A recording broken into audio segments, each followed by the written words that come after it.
Hi guys, please let me know if you could see my screen. Today is August 29th, and this is first session of the Wyckoff Trading course part 2. We welcome everyone who is not a student of Wyckoff Analytics. We would like to show you what we do on a daily basis. We are an educational and training company in the Wyckoff methodology space and in technical analysis field. And with this, let's start our class. For today, as usual, everything that we talk about in the sessions is for educational purposes only. Stop the recording and read the disclaimer in full. And we are going to have 15 sessions as usual. Okay. And if you have any questions regarding the course, any type of like how do I access this, any payment questions, anything, contact Nancy at info@wyckoffanalytics.com, or you could use another email for us, wyckoffAssociates@gmail.com.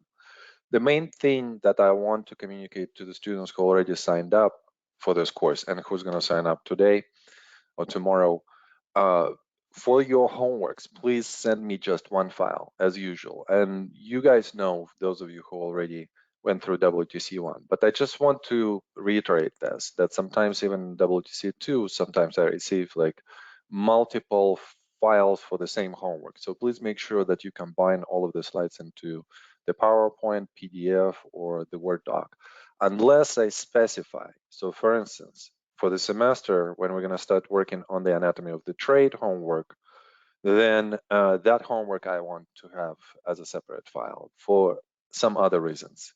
So, and we'll talk about this in the second class. When you send me your homework, please indicate in the title of the file your first name, your first last name, initial, class, and the homework. Okay, what else? Payment plan. Yeah, so for those of you who are considering and you're thinking about, okay, so what's the best way for me, to pay for this is, I would say this 4 recurring payments. It's still going to be on until September 1st. So if you want to have 4, just go and just do this right now. If you want to have 3 payments, you can do this after September 1st.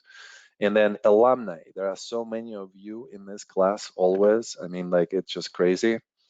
How many people repeat this course over and over. And I mean, like, yes, I understand why. We need to practice, we need to train ourselves to a sufficient level of chart reading, and then sufficient level of conversion of that ability to observe and deduce what's going to happen into the actual execution. So therefore, both of our main homeworks, the bias scheme and the anatomy of the trade, are devoted to to solving those problems. How do I read the chart better? That's the problem. Okay, well, here's the solution. If you're gonna do this, this, and you are gonna do so many repetitions in this period of the semester time, your definitely skills will improve. I could absolutely guarantee you that. Usually I see no improvement or less, not just slightly less, but like significantly less improvement in students that just observers in the class. And I can't really say that, oh, okay, well, don't be observer and just be, like do every homework. Situations differ for each person. So if you just watching this material, it's still way, way better than just doing nothing. So please continue doing that. And for those of you who really want to advance your skills to the next level, homeworks are going to be a very, very crucial. So do we record this session and will it be available after this class? Yes, we're recording. We're going to post it on the Wyckoff Trading Method YouTube channel tonight, so you'll be able to watch it again. Quick Q&A. I kind of decided to do this type of things because usually people have common questions that repeat. So here's the first question. Why should I enroll in WTC2? Well, first of all, I already know that you are an alumni of WTC1. So therefore, Continue your education and training in Wyckoff trading methodology. So if you really like this method, if it fits you, if it fits your trading plan, even if it's just an add-on to something that you already do, and I really like those type of ideas, and just continue developing your deeper knowledge on the method and ability to convert that knowledge into the some kind of training regimen that gets your skills up and you could function in the marketplace more confidently. So I would just concentrate on that idea and goal, for your future in the Wyckoff method. If WTC1 is knowledge, WTC2 definitely is skill development. As I always say, knowledge is not a skill. So, it just never is. If you know something, doesn't mean that you can operate on the brain of a human being. So same kind of like with trading. If you don't know, you could get lucky, but that luck is gonna run out. So you need to know, and you need to not just to know, but you need to know how to do it, and then train yourself to do it, and then results will come. And this is kind of like a big conversation that I'm having lately with myself and other students as to like what's the next step for us as a company, as a community, to elevate the level of our execution. And all of the answers just point to one thing: we just need to practice more. And we could adjust what we practice, what knowledge, beliefs we put into that practice. But mainly, if you don't practice, then you're not developing your skills.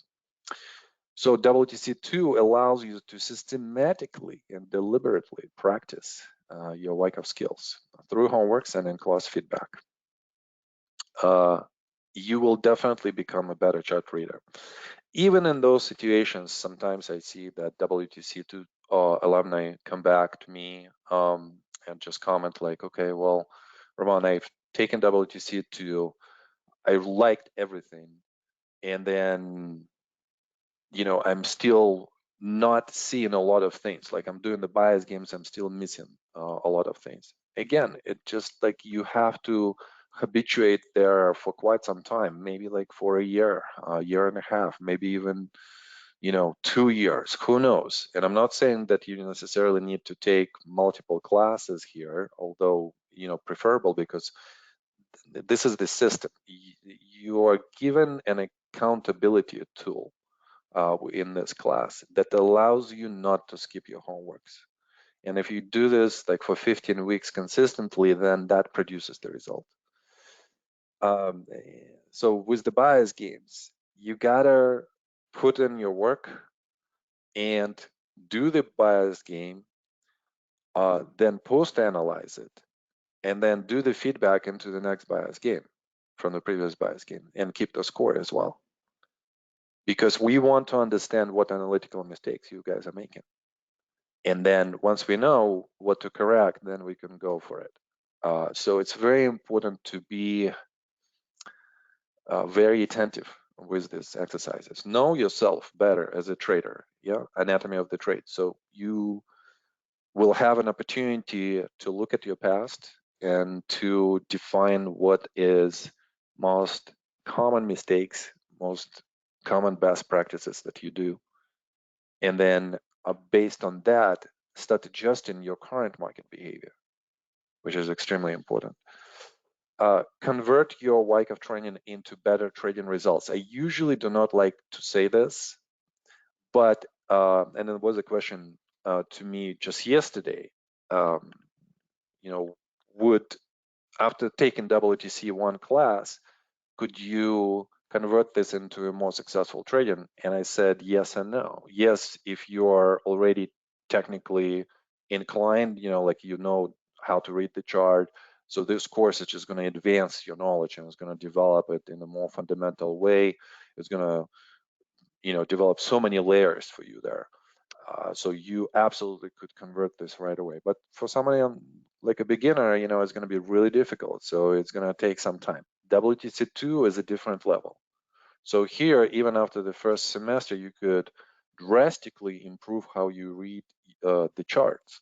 If you do that, then you potentially could use this better skill in your trading. So it should transition as a better results. Having said this, I say potentially. Why? Because everything just depends on the person, right? So if there are like, a whole bunch of some kind of mindset things that needs to be addressed, that's always going to be like pulling you down. But I know for sure all of our education, whatever classes people are taking, the biggest thing that I get is that I see things on the charts so clearly and better. So we are definitely training people to that point where they see things develop better. And I think that the next step for us as a community is just to press on more training. Yeah, and to do more training. WTC2 also is a step to the process. So the process is one of the 4 steps, and it comes after you know how to analyze the chart, you know how to execute on the chart your trades, and you have the tools in your arsenal to change your trading behaviors. You know how to do that. And then comes the process where you develop a full comprehensive approach to trading with literally step by step, what I'm doing like each day and each hour, and how the analysis flows and how the post analysis flows and so on and so forth. So quite a lot of things here to digest, but I tried to be thorough here. Okay, so in the curriculum, the main things that you need to remember, guys, what we're going to study is the significant bar analysis, which is just our version of the volume and spread analysis. We're going to be discussing significant bar technique and significant bar tests analysis and the changes of behavior based on that. So it's going to be instrumental for us to see how the character changes, how that influences the price structure. So very, very technical stuff. Then swing analysis, we just on the roll with the cumulative definitions, either on the effort or the result. And it just is looking better and better with each cycle. By the way, this is cycle, I think, like around 40 that I'm teaching. It's just crazy how time passes. And we're gonna be doing more things, coding also, cumulative result, and VSA as well.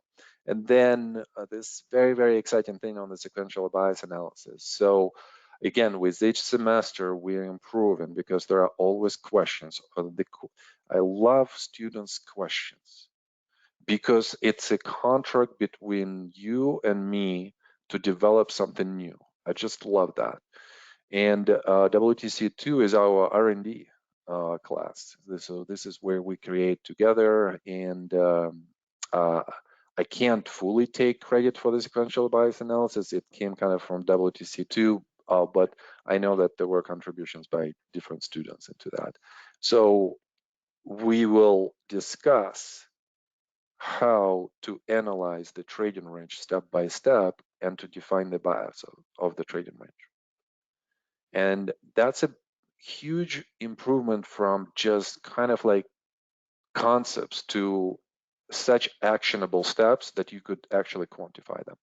So we're going to show you the quantifiable sequential bias analysis and also the flashcard bias analysis, the version on the bias analysis as well. And then those 2 exercises that I mentioned, anatomy of the trade and bias game, I want you to do them each week. I can't reiterate how important they are. Not just doing 1 or 2 and then feeling like, okay, well, I'm doing okay. No, just go through all 15 of those. So take the full value from this class by understanding who you are as a trader. Do not be a knowledge hoarder. Have the capacity to go away from that and become, the trainer or trainee, rather, trainee, and practice. practice a lot. This is from Franz. I mean, like, Franz is just insane. So he's taken this class for 13 times.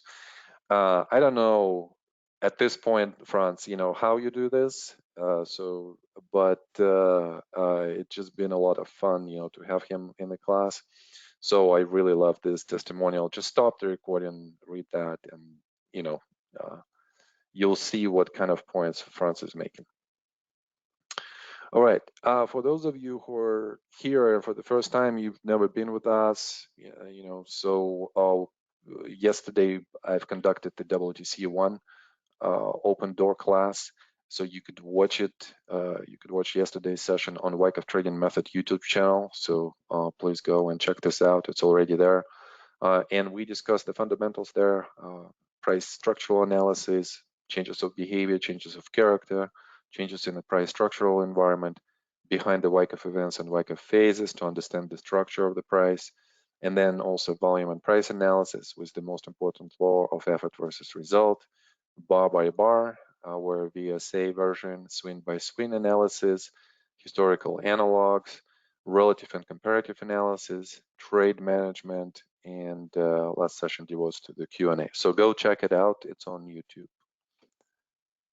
All right, today, introduction, homeworks. Oh, the bias games.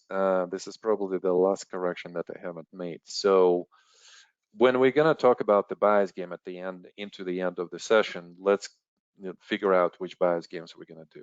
Yeah, so this is incorrect here. Okay. Your homework, and especially for those, not for those of you who are alumni, okay, like Franz, like Eric, like other people here, you don't have to read this, okay, guys? So you don't have to do this homework. Concentrate on the bias game and the anatomy of the trade. But for WTC1 alumni, I want you to read two pieces. One is the chapter from the Outliers book by Malcolm Gladwell. I'm sure a lot of you have read this.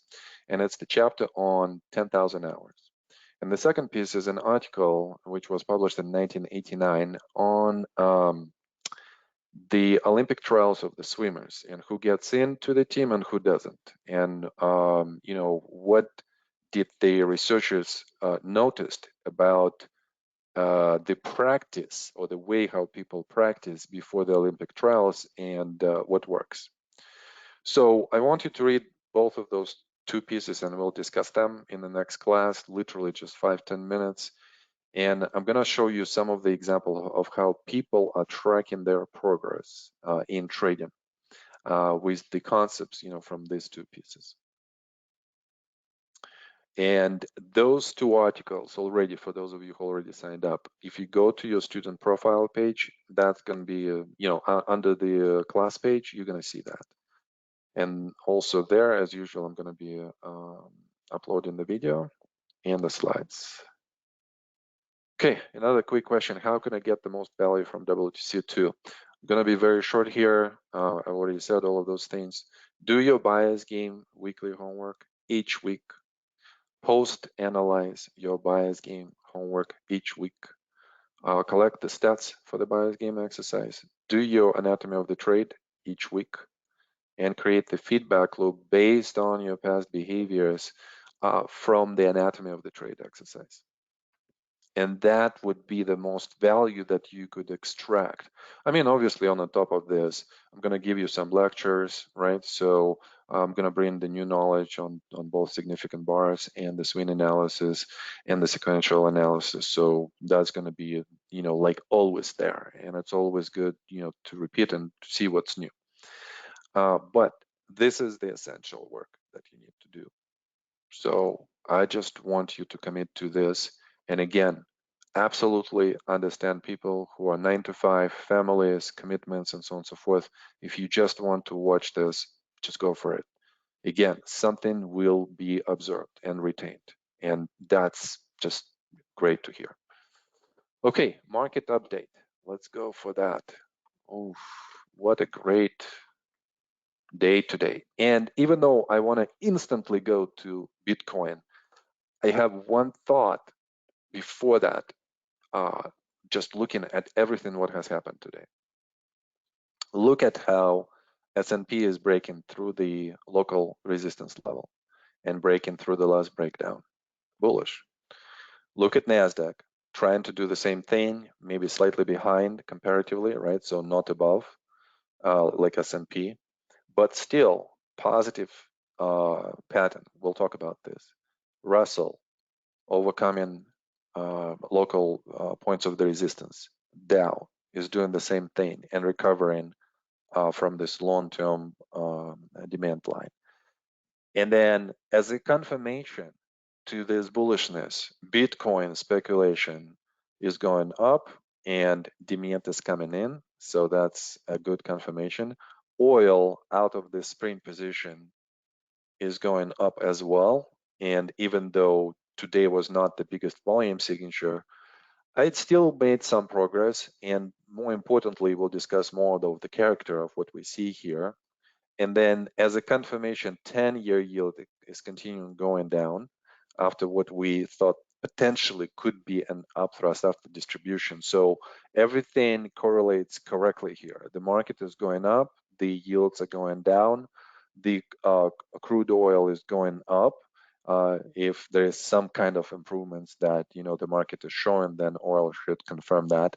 And then momentum and speculative stocks and assets are behaving really well. So from that perspective, gold is becoming kind of like an interesting outlier. So like, what is going on here? But I think that gold, we had this. Why don't we go into the gold and just discuss it at the time when we do?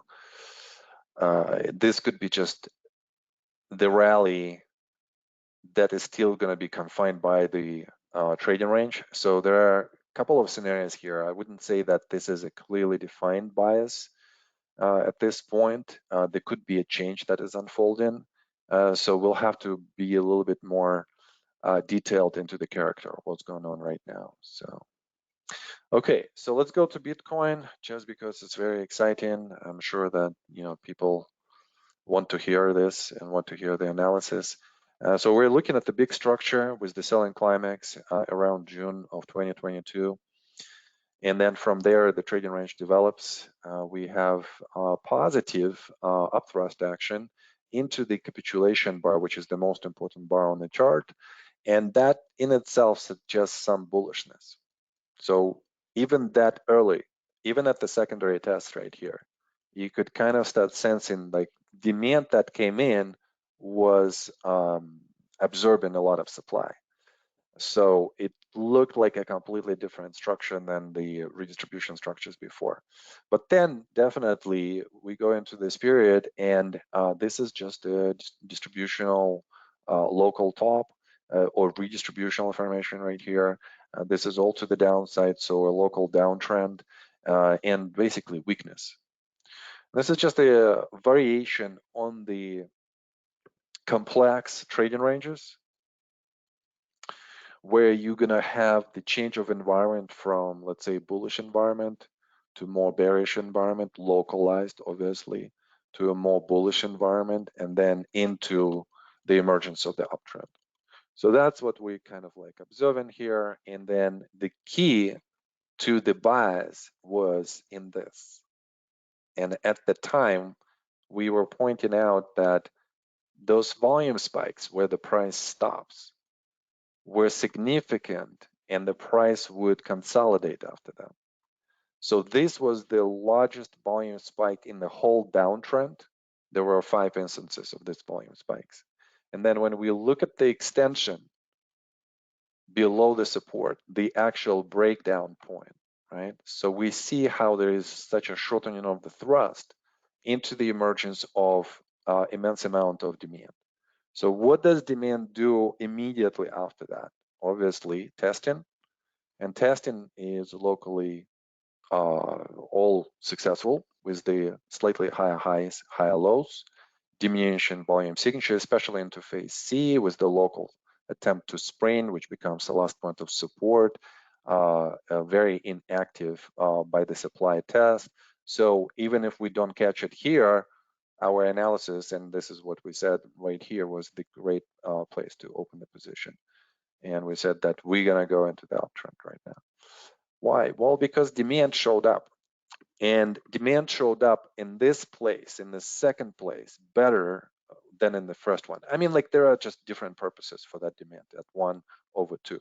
At 1, the purpose of the demand is to stop the price from this FTX catalyst, supply-driven selling, capitulation, totally get me out, I'm so fearful type of market. That was the purpose of the demand at point number 1. The purpose of the demand at point number 2, when the majority of supply has been absorbed rapidly at number 1, is just to push the price up and create the momentum behind buying. And that's exactly what is going on here. So that was immediately suggestive we are in the uptrend. Immediately the character shows the strength to continue and make higher highs and higher lows. As we create the pattern, one of the things that was said by us is that our expectation is that we're gonna see shortening of the thrust into the downsloping resistance long-term down channel line. And this is what we have. And then what comes after that? That was kind of important, especially right here in this smaller mini structure. Attempt to go up, attempt to go up, attempt to go up. The volume, the demand is diminishing on each attempt. On the last one, there is no strength at all. So not only we're saying we're going to go down, but we're going to go down with momentum increase. Why? Well, because demand is so weak, even a smaller supply could develop and increase the velocity of the price movement. But if we're going to have more supply coming in, that velocity is going to increase, and that's what happened. So now that we kind of like look at the whole structure and understanding where we are, we first need to acknowledge that we are still in a bullish pattern. We have not broken a bullish pattern yet. The last high or low is not broken. And now that we had this bar actually means not a lot, I would say, until the price overcomes this level right here, this whole capitulation bar, and the price could rally over that. We can't say that we're in the confirmed resumption of the uptrend. So I would be thinking like, what is going to be immediate response tomorrow? And it seems like the markets are pretty strong. So I would be expecting that tomorrow, either a testing day or just a continuation day immediately, would probably go for at least to continue on the intraday basis. The market closed really strong. But we already seeing a little bit of the supply coming in on the volume spike. So there is definitely some supply right here into what? Into this resistance by this big bar. But if we look at the bigger structure, right? So here is our phase C. Here is a minor sign of strength, last point of support, sign of strength, backup action. And for the major sign of strength to come, we need to overcome this level right here. So that would be a major sign of strength. And just to come back to the trending channel. And so far, this is the bullish structure. And within this bullish structure, we have a trading range, which is the backup trading range. And that trading range is just big. It takes many months. And I think that the best decision here that I made during this period of time is just I wasn't interested in trading Bitcoin at all. Just because look how volatility has diminished, right? Look at the volume signature. There is not a lot of participation. So you want to kind of wait until you have at least this type of increased volatility. Here you go. To start getting involved yourself into some opportunities. I had some people telling me from here to here for like a month or two, it's going down, it's going down. My argument was, yes, I could see the weakness of all of it, but you know, you have to be precise. Come in right before the drop, rather than just, let's say, like come in somewhere, let's say here, and then just go through the trading range. So those type of nuances in WTC2 classes we're gonna be starting. So for now, I mean, the longer term pattern is still bullish. The short-term pattern is still bearish, and that's kind of like that confusion between the two time frames. As I said, the high of this bar is the most important thing right now, just to watch. We have some supply. Let's see what's going to happen tomorrow, and let's see if there's going to be some kind of either continuation, or if the test tomorrow covers the majority of the spread of today's spread, we are going to see the presence of supply. Okay, then all of the markets, I mean, obviously extremely bullish, extremely well positioned. I mean, the key for us here was to say that we're going to come back to very important 2 points on the chart, and that is a gap behind a lot of overnight buying that we had, and also August high. And August high was the next step to overcome after we've tried to overcome this level multiple times. So that's why this level right here at around 4,300 is extremely important. And we're seeing that maybe the structure, you know, I suggested last week that maybe the structure that we should be looking at is this. This is kind of like this local trading range with phase A. Look at the extension of the rally in phase B. It's definitely losing momentum, suggesting some kind of reaction. And we've discussed how on this bar, supply has come in for the first time, but it's still holding. And on this bar, we said that's it. We are done. We are going into reaction, and we are expecting reaction to come to this support level. Well, we'll talk really quickly about the character of it in a second, but look at how the price tries to do two things here at around 4,300, above 4,300 and below 44. First, it tries to touch the support, but it doesn't. Not only that, the actual close is up there. So look at how much space it didn't really close into that gap. Is this an element of strength, or is this an element of weakness? Obviously, strength. And then the second thing, if you think in terms of the Wyckoff structure and Wyckoff label and phase A, phase B, then could it be potential phase C? What would we see in phase C? A spring. What kind of spring? Number 3 or number 2? Well, this seems to be number 3, right? Because, and let me just increase the size of this chart.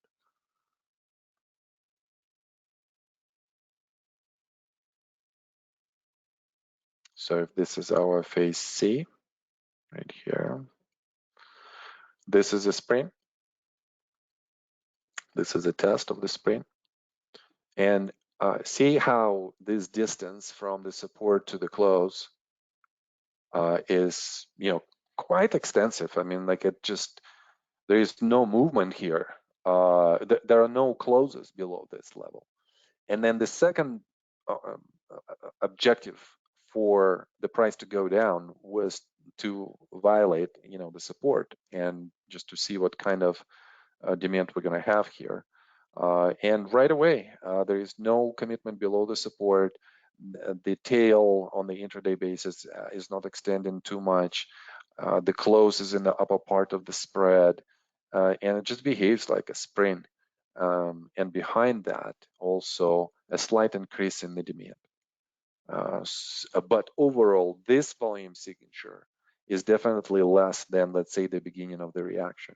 So that's also a very, very important point, because you anchoring this decline, the beginning of the decline, as kind of like the weakness to overcome.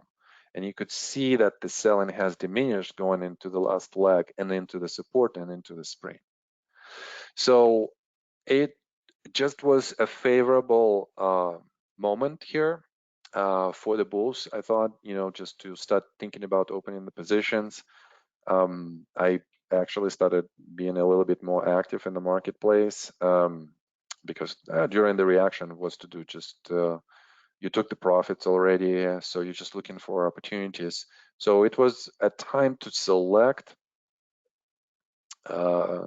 and the first couple of bars, I just didn't see the volume signature. Look at those, right? So those are not very impressive. Demand actually goes down.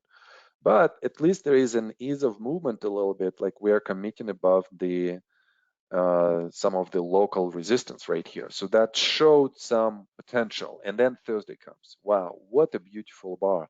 It's just like those small black swan events that happened on the chart, because everything should be so rational to you when you look at how everything develops. Like you could create the logic of the Wyckoff story swing by swing, bar by bar. So this bar is an outlier, and usually those outlying bars, they're being created by some catalyst. And obviously Jackson Hole, Jerome Powell speech, and all of that creates those type of outline mini black swan bars. And yes, it was. And the key here, and a lot of students were asking about this bar, is all in the effort versus result. You instantly ask yourself a question. Did effort increase? Yes, effort has increased. In fact, this effort right here is ever slightly more than the largest effort that we see in the previous 4 down bars or 5 down bars on the capitulation on the way down. So it's a tremendous effort, to push the price down at this point. And what does this effort achieve? If the intention was to go below support number 1, support number 1, support number 2, or support number 3, then none of this was achieved. If anything was achieved, it's just the commitment down below the low of the previous commitment up. So, and then you know instantly that, yeah, we are in a local reaction right here. But none of those supports were broken on the increased effort. So therefore, you start thinking, what's behind it? Somebody's supporting it, demand, and then the next day you have that confirmation on the next bar where spread contracts, volume increases. So even though there is no really good movement up right here, but there is no follow through to the downside either. So with that, you start thinking that demand indeed is being, is acting out in this area by absorbing supply. And we just have a very interesting variation on the secondary test, right? So if this is the stopping action, just say selling climax, local selling climax, then this is the secondary test. Usually when we talk about the secondary test, guys, what do we say? We want to have a diminishing downward spread on the test.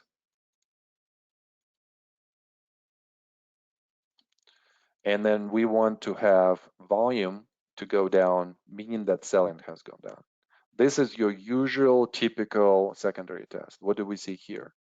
We're seeing quite the opposite. We're seeing downward spread increases, and it's the largest downward spread in this whole sequence. And on the top of that, that's the largest volume spike for the last 7 down bars. So, quite significant, an outlier. But because there's no follow through on so much effort, and the next bar kind of confirms that, yeah, there is some kind of almost like an release of selling, and the price just goes up a little bit. And then look at how today we have a slight increase in demand relative to the previous day. And we definitely have the decrease of demand relative to the day of the stopping action on the actual secondary test. Now we know that this bar contains some supply. So the relationship between demand at bar number 1 and let's say bar number 3 is going to be slightly different. But still, I must say that if I'm just looking with the naked eye and I'm saying like, okay, I'm looking at bar number 1 and bar number 3, and I see how how the demand goes down, but yet we are making the progress here. And not only that, we're committing above very important highs. So what kind of concept are we talking about here? Ease of movement. Yeah, exactly, Antal. Yeah. Why? Well, because, again, big mistake. when we only think about the character rather than the result, right? So the character here, obviously, not supply, demand, diminishing demand characteristics, and then expansion of the upward spread.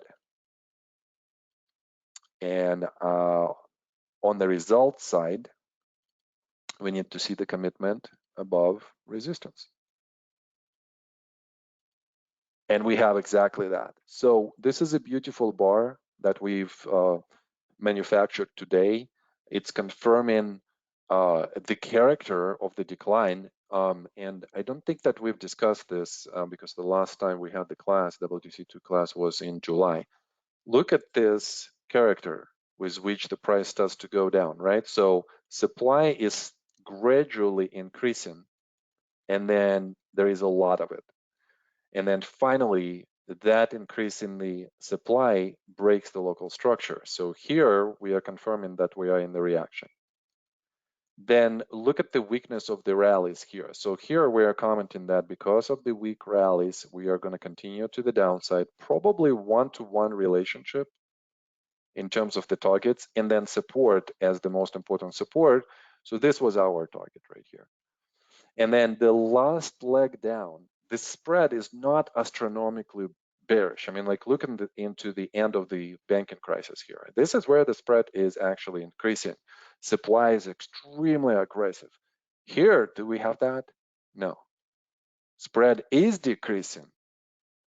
And it's not a comparison to what we had during the banking crisis at all, or even during like this more meaningful consolidation. And with this, the character of the reaction, and I know it might be confusing for somebody who is non-Wyckoff, but we would say that it's a bullish reaction, meaning that it's just a reaction within an uptrend. And we are seeing the steps of confirmation here, right? So first, we see the character. Second, we see the approach to the support, meaningful support.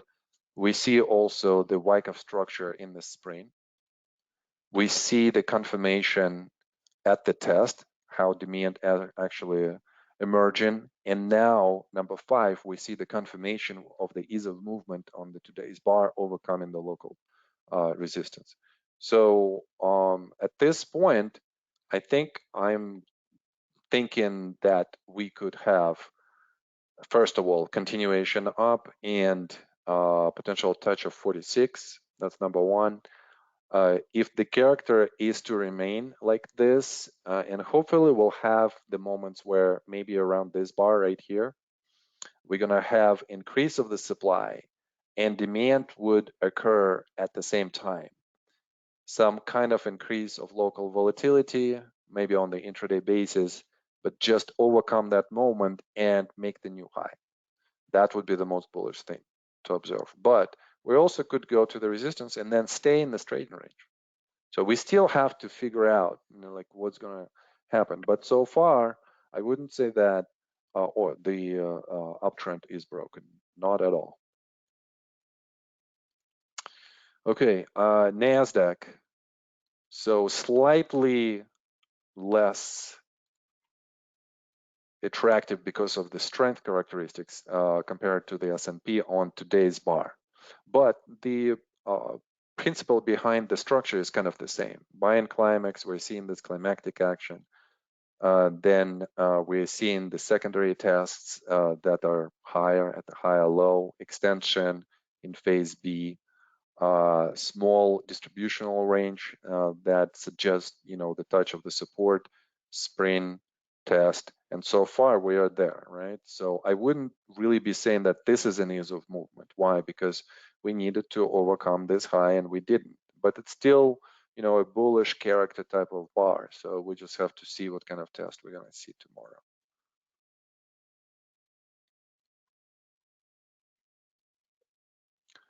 Okay, Russell, just one comment here. Such a long, beautiful structure here, and we said that this level is important because of the capitulation bar, because of the multiple touches, attempts to overcome this level.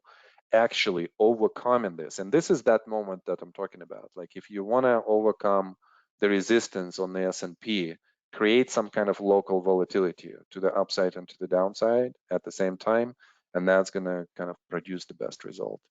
And then look at the touches as this level becomes the support, extension above it. And then again, we're going down. Yes, supply is increasing, but not increasing as much. You know, like it's not increasing like this or this or even like this. So this is a much more mild selling that we're seeing, and it stops exactly at the level that is of utmost importance. If it holds this, that's all going to be to the upside. If it commits to the downside, well, then that's how simple it is. It's going to be going to the downside, retesting the support and even lower support. But so far, as we're seeing really good local commitment to the upside. So I would be expecting either a test day tomorrow or just continuation and retesting this level right here.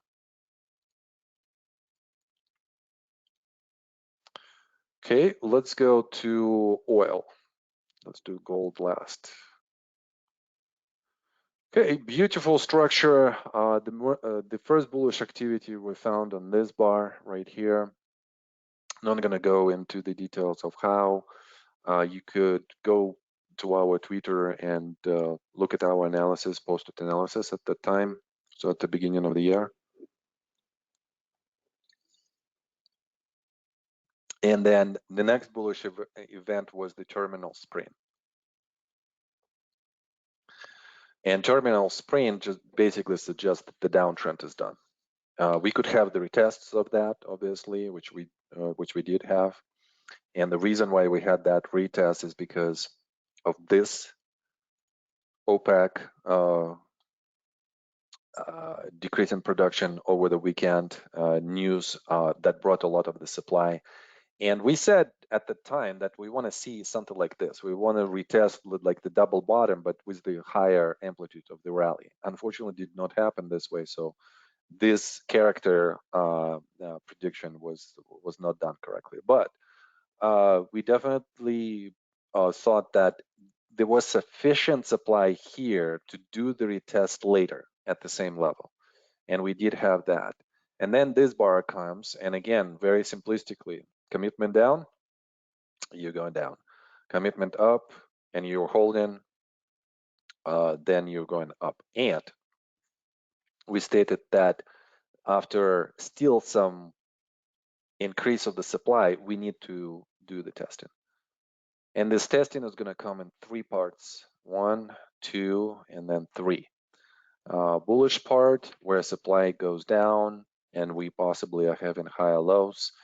Bearish, where we have the increase of volatility and increase of the supply. And then bullish again, where we're coming back to the higher lows type of structure and where supply is starting to decrease. So again, why that conclusion? Well, just because of the supply, still very high on the test of this. So it just required more testing. And then after that, a beautiful rally. There is really nothing to complain about this rally. Look at all of the reactions. They're so mild. There is really nothing here that would kind of like should spook you out of the position at all. And relative to the previous rally, the duration, the increase of the duration of this rally is actually a plus because the buyers are more in control. And when you look at the volume signature, you see that control. It's visualized control of the buyers, you know, going through this period. So the more they are in control, the more bullish you should be feeling. Obviously, 200 moving average break and the break of the downtrending resistance is also very important. Extension above that is also very important.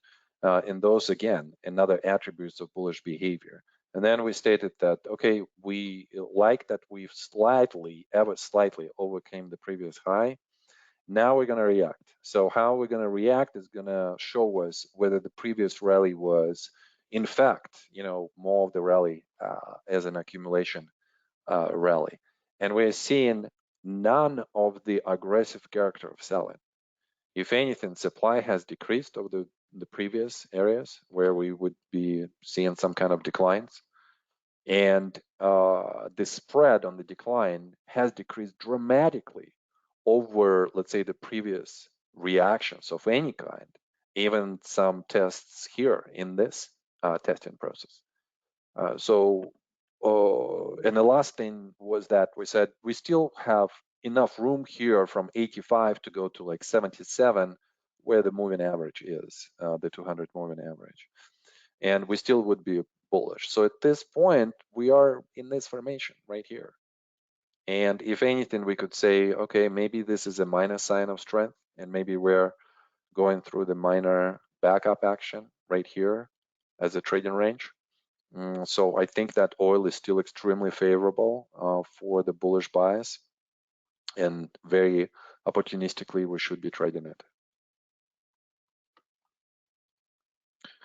Okay, 350. Okay, let's go to the 10-year and then gold.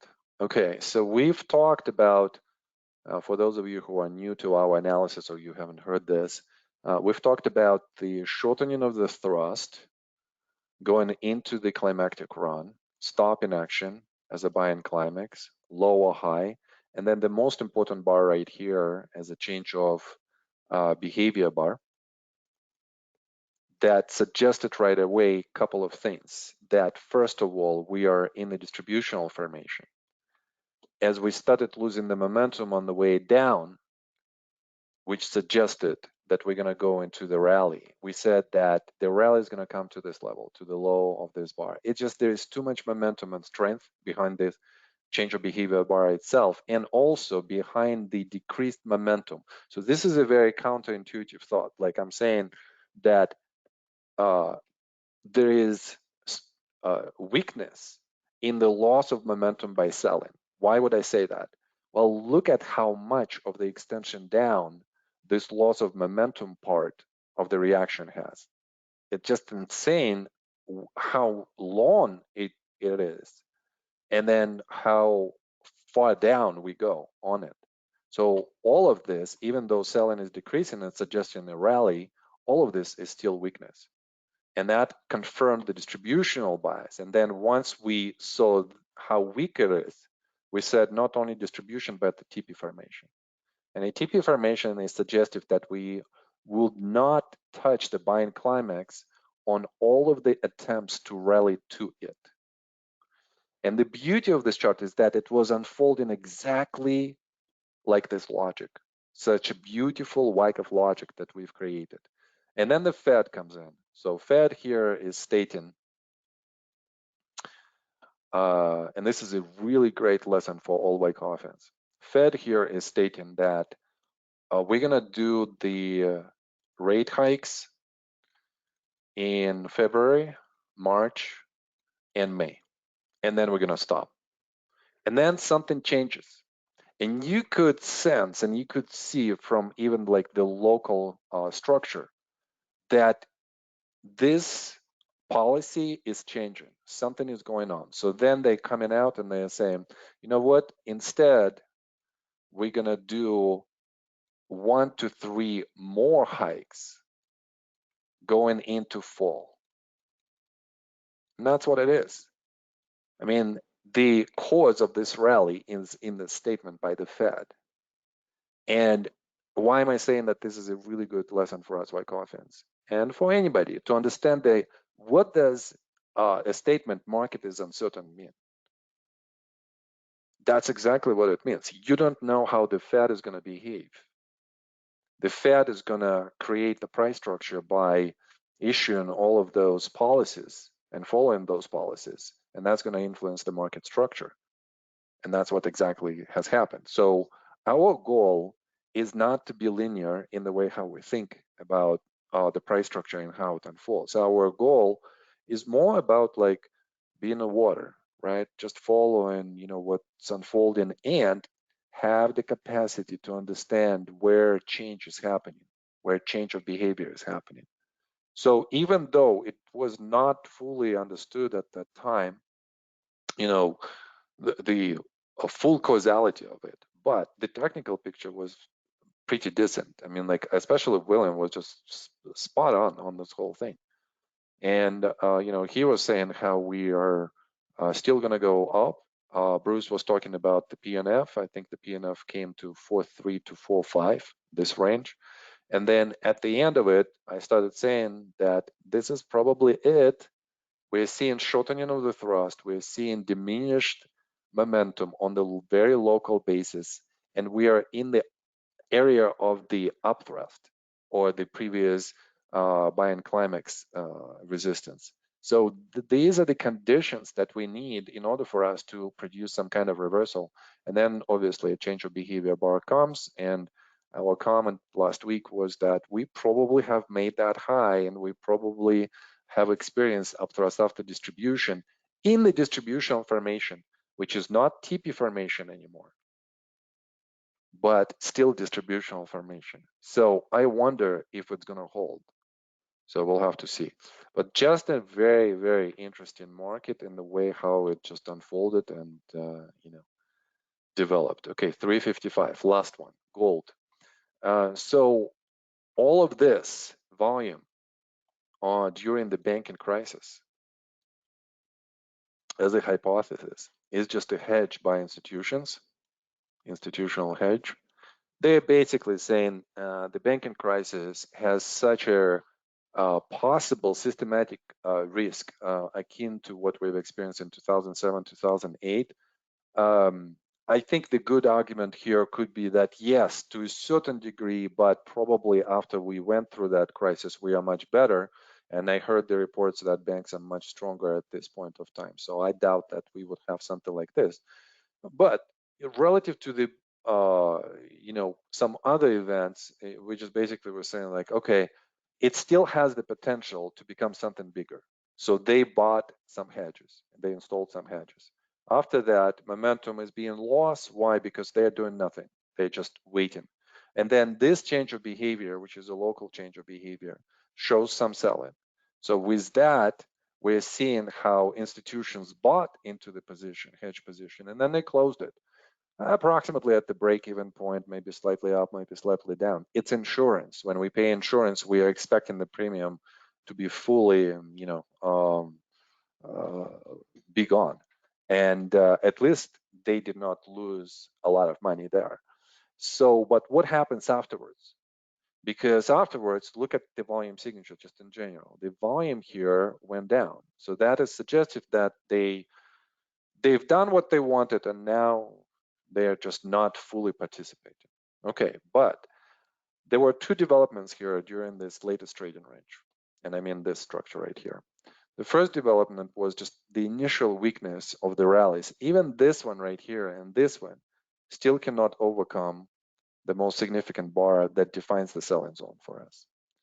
And the second development was that even though the price was going down, it stopped at the support, and now we're seeing some improvement. And we see some kind of localized increase of the demand after such a significant decrease of selling the supply. So I think that this rally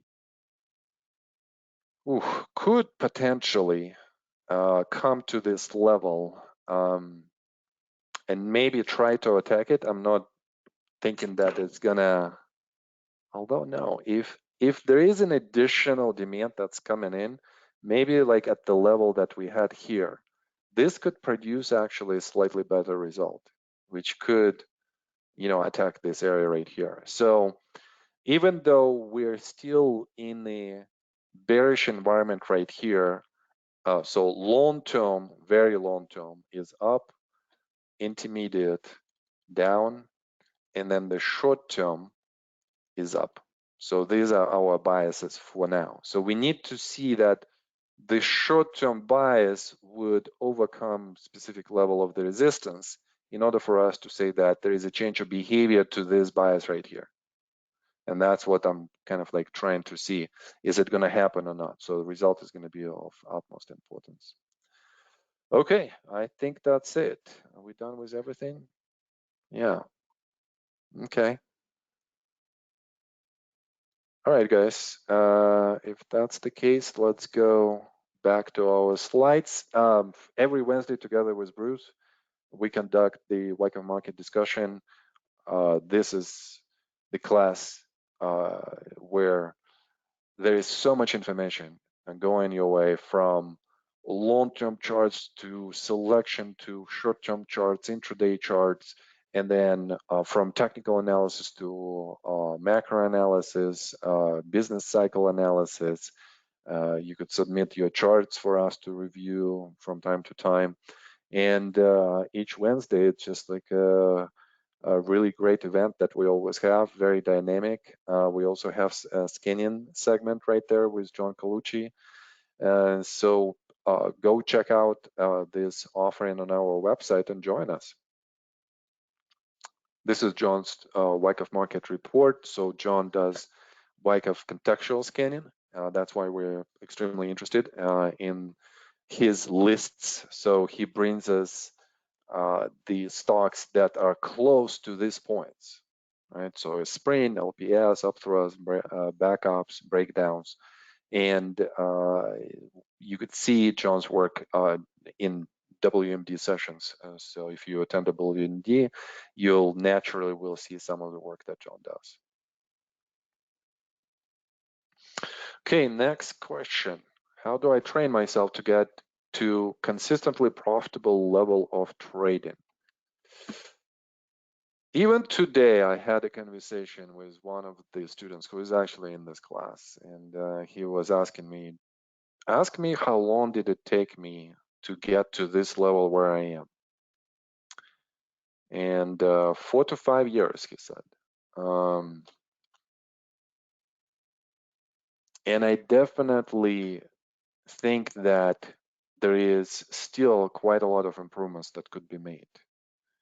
So our goal here at Wyckoff Analytics is to create the shortcuts for you guys, where we're saying that if you're gonna do this consistently for a specific period of time, we can't really guarantee that you're gonna be extremely profitable or extremely consistent, but your results will improve. There's no doubt about that.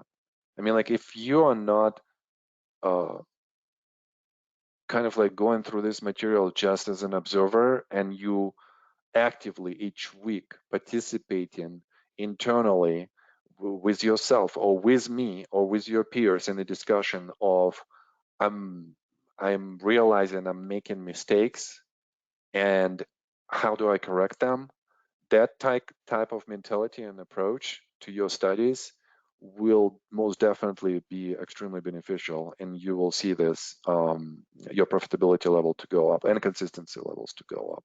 So how do you do this? Well, first of all, you have to have that specialized knowledge, right? So you need to know what beliefs you're trading about the market and yourself, and then also how do you do this, right? So WTC1 and other specialized courses on the knowledge that you want to have. For instance, you want to intraday trade, you're an intraday trader, we have the course for that. Swing trader, campaign trader, if you want to do the PNF trading or anything of that sort, it's all there. Then next step, develop visual recognition skills. Knowledge is not a skill, as I always say, right? So with that, you need to develop this visual recognition skill of seeing the concepts on the chart and recognizing them correctly and interpreting them correctly. For that, we have the bias game. So that's why the bias weekly homework is so important. Then develop your execution skills. And this is should be done on the simulator or with any type of manual on paper simulators or like on the computer simulators. So, and we'll talk more about this during the next classes, as I want to devote some time to that. Develop awareness of your current trading, right? So anatomy of the trade, understand what mistakes you're making, understand where you have your strength, and make your adjustments. Work on changing your current trading behaviors through the post analysis and feedback. And then develop a trading process.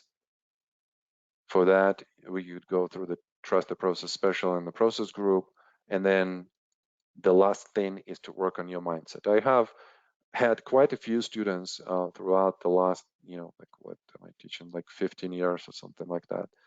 And people come and they say, well, could you work on my mindset with me? Because I feel like all of my mistakes come from there. So initial thought is correct. There's going to be a lot of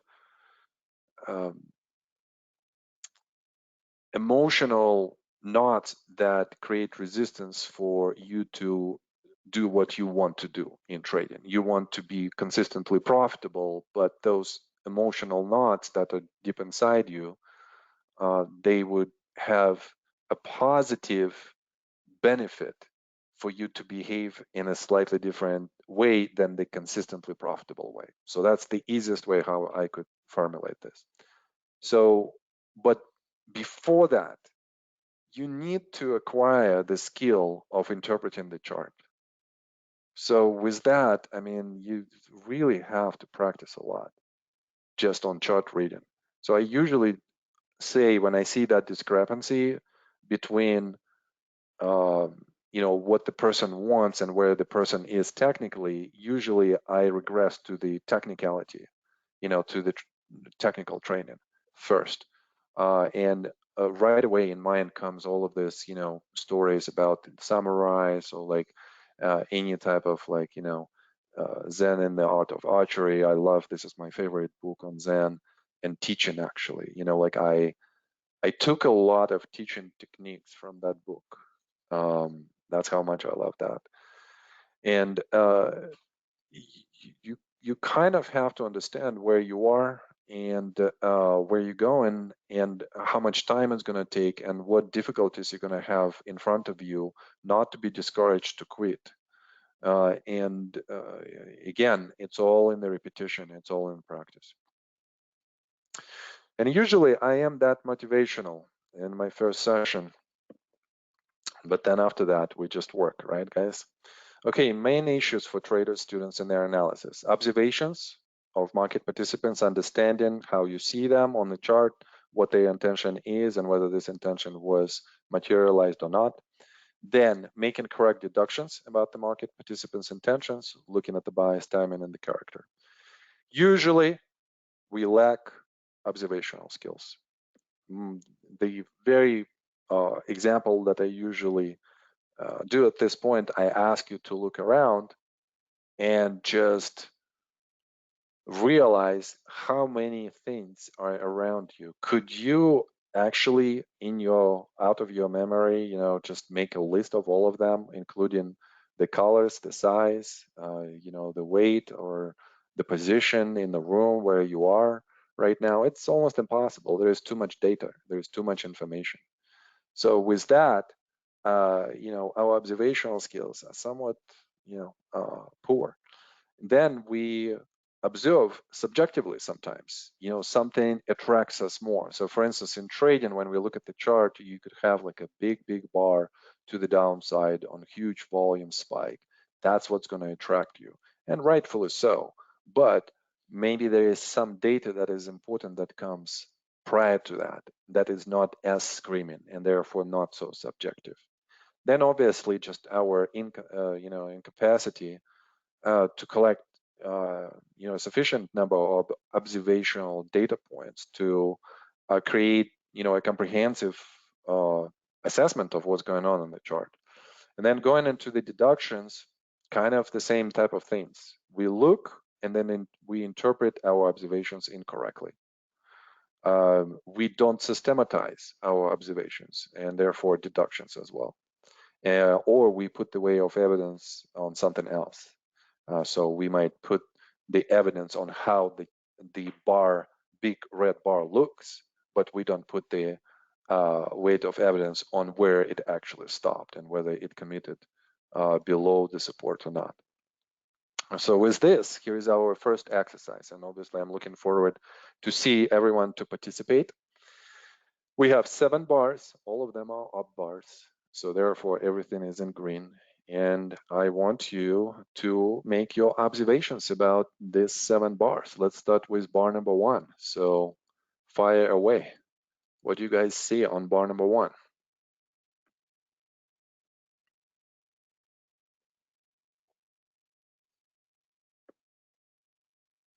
Large effort, large result. I agree, from Cleve. Okay. Selling weak on the top from Brad. Long day, biggest volume from Mihail. Strength up from Neil. Selling at the end from Cleve. High demand from Nile. Extension from Eric P. Highest volume and highest spread from Franz. Volume increase, spread increase, some supply from Antal. Near high from Jason. Selling is present from Eric C. Declining momentum from team. Yeah, so quite a lot of comments. Thank you, guys. So very good bullish bar. Right away, we could just state it. Bullish bar. All of what you've said is correct. Extension of the spread and bullish. That's our deduction, by the way. So I should put it here. Upward spread increasing. We see that volume is increasing, therefore demand is increasing as well. Supply is there, is present. We see that from the tail for sure. But I wouldn't know whether it's increasing or decreasing relative to the previous data point because I just don't have it. So we just kind of like gonna say this, that it's present, but what kind of result did it produce? The bar definitely closes in the upper part of the spread, so upper close. And let's go to bar number 2. So we said that this is a bullish activity. Bar number 2, what do we see there? Half the volume as bar number 1, but less than half of the spread, and therefore equals of increased supply from Eric B. Interesting, Eric. We're gonna come back to this thought, but I'm gonna maybe make a slightly different argument. Eric is saying small gap up on low volume. Neil is saying follow up, diminished spread from Lucas, less effort, less result, less supply, less effort, still bullish. Close near high, seems like an ease of movement, half the volume and less that half the spread, but continuation. Decreased spread, decreased volume, decreased momentum from Michael.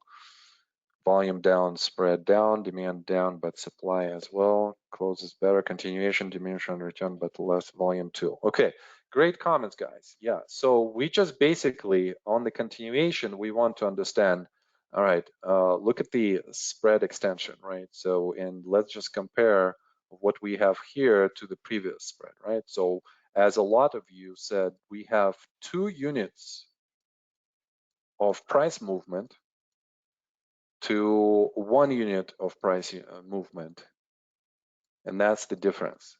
So now the question becomes, do we have an equal volume signature that moves only half of the price, only 1 unit? And we kind of see that yes, if for 2 units we need 2 units of volume to move the price. For 1 unit of price movement, we only need 1 unit of volume. Do you guys see that?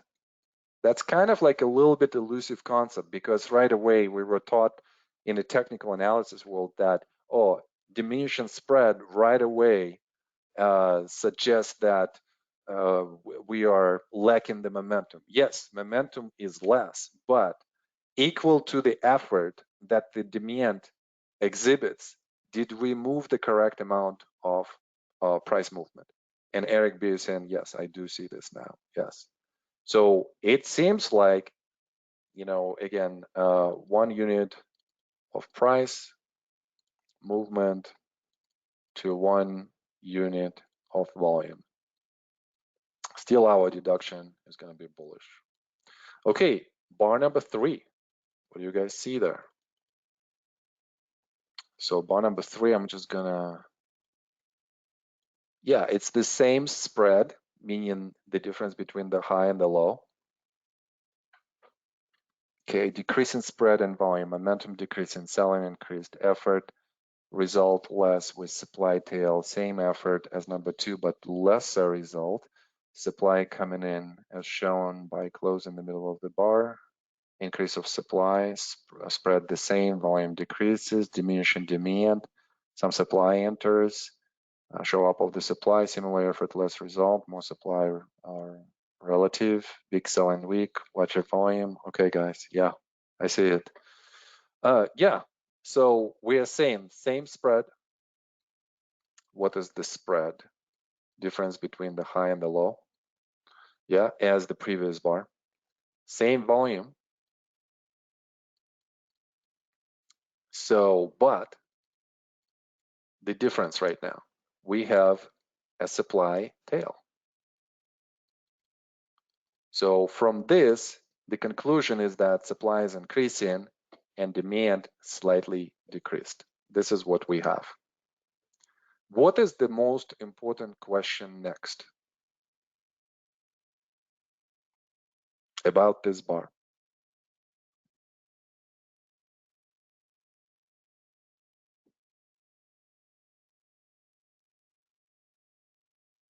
What is the most important question after this analysis? Correct. All of you, or majority of you are correct. What is the result of all of it?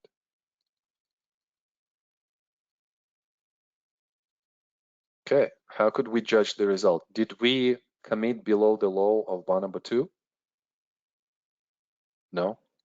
Did we commit below the 1/2 of this bar? No. Did we close up or down? Still up.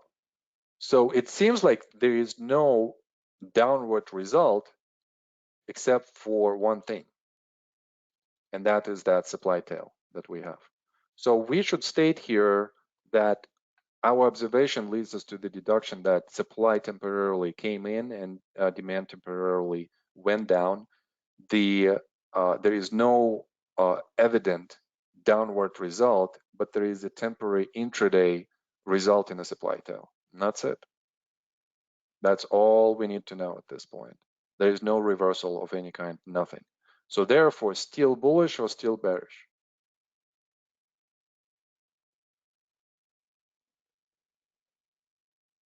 Still bullish, yes. Deteriorating demand with the slight emergence of the supply, still bullish. That's how it is. Okay, number 4. This is so much fun, my gosh. All right, what could we say about number 4? Spread, definitely decreasing, right? Okay. Very similar to 3, smaller spread, but supply entering, lower volume, supply increasing, again, lesser demand, longer upper shadow, took less volume to advance the price, smaller supply tail, lower volume, supply weak, more supply, still bullish. Yeah, we kind of gonna look at this in the same way as bar number 3. We're gonna state that we're seeing the supply tail, and therefore there is some supply that's coming in. And because the volume has fallen from bar number 3, we are seeing that maybe demand has fallen even more at this point. So there is definitely some kind of idea that the demand is not as strong at this point. But again, demand is not that strong. But again, what is the result?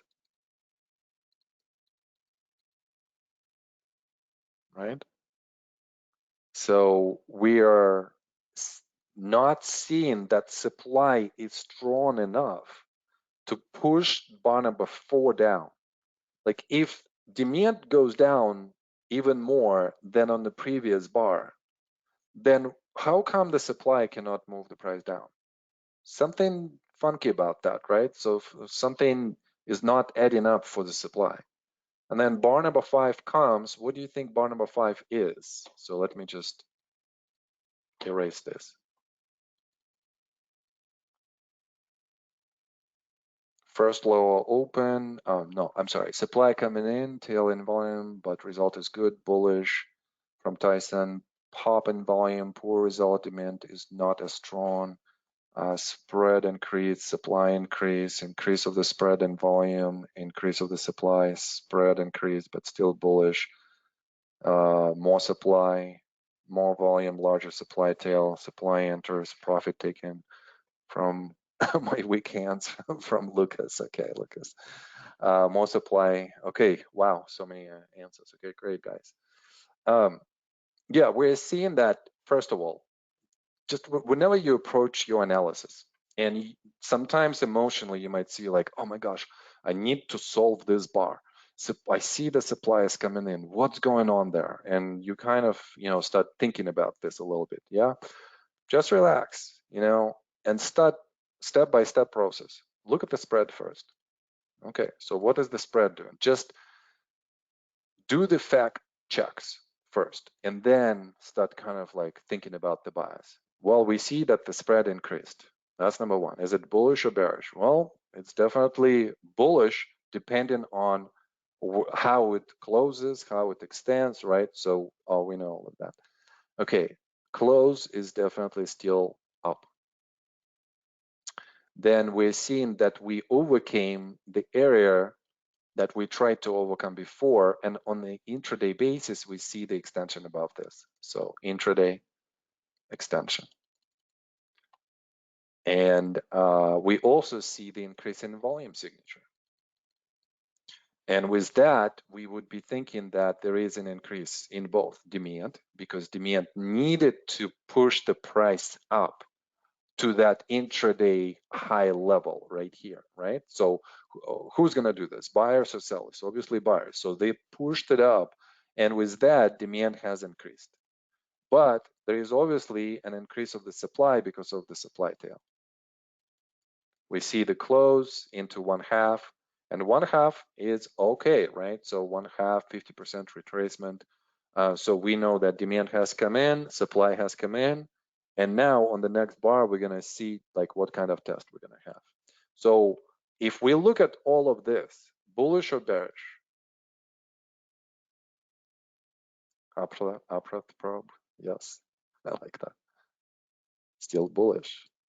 But I like this. Jason is saying less bullish. I love that. Yeah. So we are seeing maybe how, and Jason, I wonder how you think about this, like less bullish for what reason? To me, and here I'm seeing like 1 to 3 times where we are seeing the emergence of the supply, and that diminishes the momentum to the upside. Okay, number 6. What do we see? Spread is diminishing. And then we're seeing a better close, right? Close to close. We're seeing some extension here.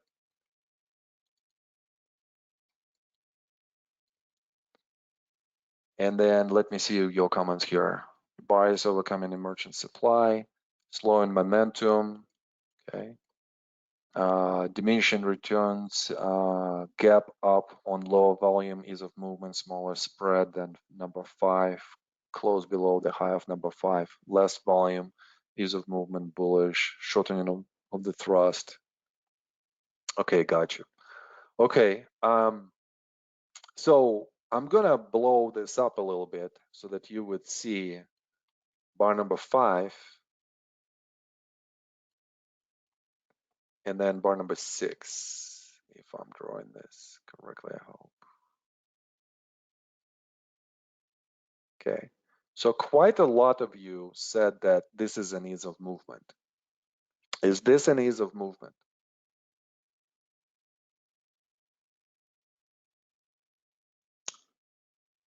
Okay, majority of you are saying no. Okay, why not? No commitment. Yeah, we are not, this is the close, we are not committing above the high. So therefore, no ease of movement here. If anything, this bar could be confused to the ease of movement because of how low the volume is. This is the lowest volume bar, but this is the most telling bar on this chart, because it basically tells you that, and again, create the Wyckoff story going from left to right, right? So we usually say like, oh, I'm gonna create the Wyckoff story for the trading range. Create the Wyckoff story for the swing. Lots of buyers, okay, continuation, and then supply comes in, supply comes in, supply comes in. What does it do to the demand?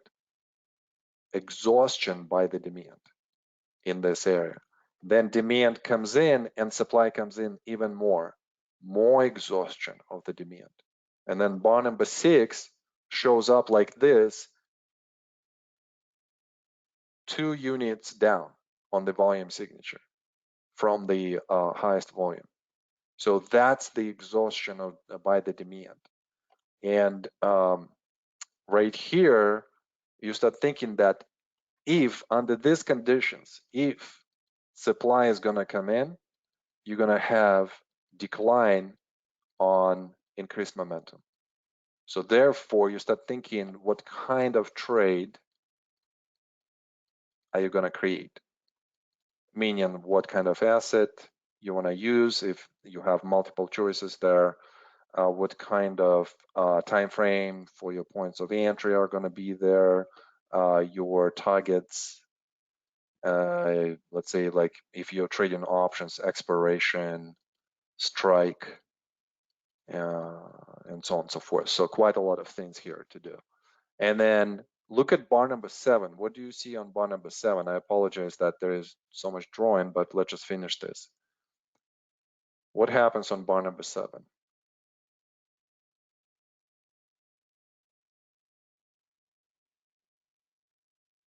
Sellers are trying to gain control, buyers cannot push this up, increase demand, much less result, more effort, less result, more volume, almost engulfing. Buyers and sellers fight in a draw. Demand is still in control, increased volatility. Okay, so even though the spread is the same, there is very interesting look at what happens between these two spreads. These two spreads are just covering, like the spread number 7 covers almost the whole body of spread number 6. We only had this at 5, but 5 extends to the upside. This one doesn't. So there is minimal extension to the upside, minimal close to close, and then there is more coverage of the previous bar. This is a very subtle clue after the no demand bar that supply now is taking control. Very, very subtle. Just because of the extension of the low of bar number 7 into the body of bar number 6. In itself, we see that the result to the downside ever slightly progresses. And that is suggestive that the timing is now for the reaction to take place. So, and that's how, with all of these observations, we would come to the deduction that now from bullish bias, we're going to turn into a bearish bias, short term, some kind of reaction. Not only that, we are going to probably have a reaction on a lot of momentum. I would probably start thinking instantly the high or the close of this bar number 1, something like this, pretty rapidly. So we know the target. And what we had on that particular, in this particular sequence, actually a bar that goes exactly like to this point, a down bar like that. So one last thing here. This slight increase in the volume signature also is suggestive that we had the sequence of no demand bar followed by a slight increase of the supply bar. And that in itself is the timing to open the position. Yeah, William would be opening on the no demand bar. But I think that for me, this confirmation that supply comes in, either in this variation or even with some, like movement to the downside, even below the low of bar number 6 would be okay, because I will just have that more confirmatory signs that that's what's going on. So you could see how many observations we've made, right, to come up with all of those deductions and to go through this exercise. And we only looked at 7 bars, and we only looked at the data that comprise from the price and also from the volume signature and time. Now imagine that you have a much more complex system, right? So something like this, because this is what we usually look at. There are so many bars here to analyze. There are so many swings here to analyze. All of this you have to put together with the volume signature into one cohesive Wyckoff story. So let's start with the story. And I'm going to ask you the questions once we come to this point right here. So everything before I'm going to analyze. I'm seeing that this is some kind of intraday chart, first of all.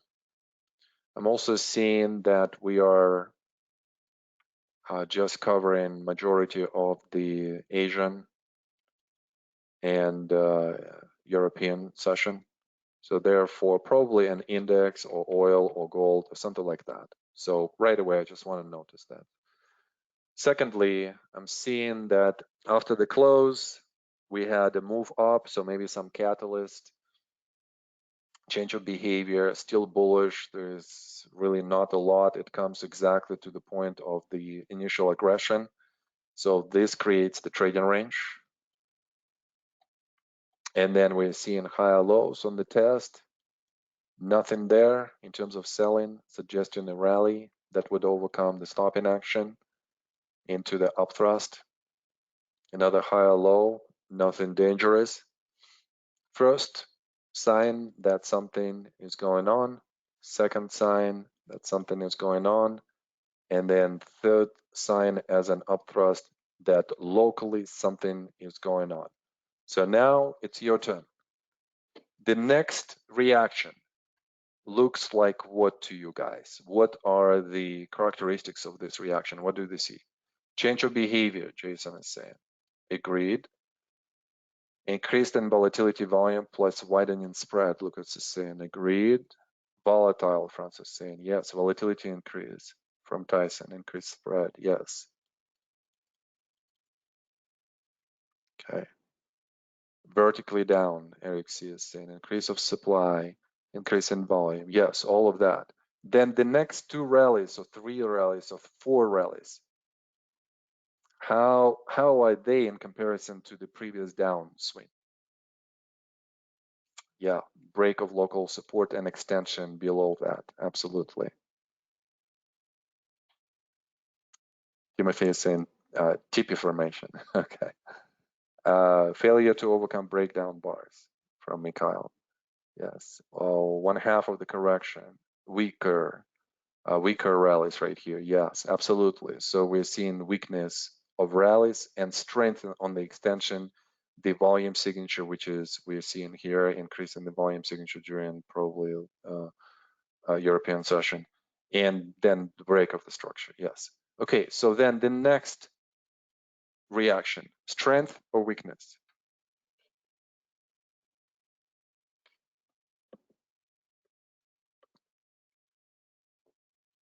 Minus sign of weakness, extension below support, even though the character of it is less aggressive than the initial reaction, right? It still breaks the structure and extends down below the global support. And that does not require as much volume signature. So there is some kind of ease of movement for this swing to break the structure like this on a lesser volume signature. Yeah, Francis asking, is that the ease of movement of the swing? It's just like thought the same way. Yeah, so ease of movement of the swing. Yeah. Then what do we see? The rally comes and we want to assess it, for the ability to break the resistance, right? So no, nothing there. We're seeing decrease of the momentum, and we're seeing how we are sliding back to the same support, and then the trading range that comes next is just also very weak. Then, as we go down, we see a major sign of weakness, and then we have the rally. Okay, so this is your last piece of the information. What are you gonna do, guys, here? Are you gonna buy? Are you gonna sell? Are you gonna do nothing?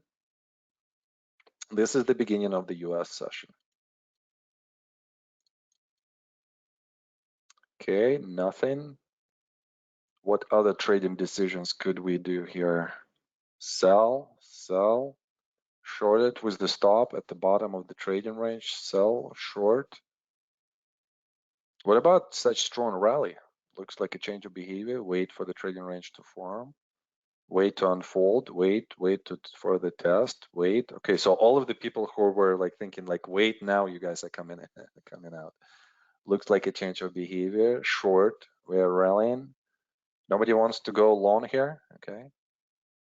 Interesting. Okay. Okay. I mean, we've went through the structure. We're definitely seeing in this area right here alone just weakness, right? So if this was strength overnight, this overnight price action is all weaker. Lower highs, lower lows, trend channel down. We are touching the resistance here. Look at the breaks to the downside. I mean, we just breaking so much, and this was an extension over the previous break. So what does it mean? It means more to the downside. So at least at the minimum, you're gonna come to this level and then potentially even more. So I'm thinking that here we might have even a different stride, maybe something like this, where price will start accelerate even more. Here we're gonna have another attempt to kind of like stop, but probably because of this aggression, this is going to be very limited. This is going to be like low duration type of event. But at the same time, actually, no, I'm not going to talk about this because this is going to be your question. Let's see. Okay, yes. Okay, so kind of happens this way. Yeah, we are overextend a little bit more. Question for you. Now that we are looking to the left, and this was a very important area right here. What are we doing here? What are you guys doing? Are you buying here? Are you doing nothing? Or are you selling? Or covering shorts? Okay, so John M is saying covering shorts. Move the stop loss lower, so doing nothing. Just cover short. Wait for the potential change of behavior. Waiting, shortening of the thrust. Expect some attempt to rally. Wait to retest the resistance, then short, nothing, not ready to buy, cover and short, close. Longish short term due to the capitulative move on larger volume at the support level, looking for reaction, wait for the manipulation at this level, still bearish background, wait. Okay, so I'm hearing a lot of kind of like either wait, look at the next rally, and so on and so forth. Could we kind of quickly vote here? Okay, option number one. So this was probably number one option, cover short. Number two,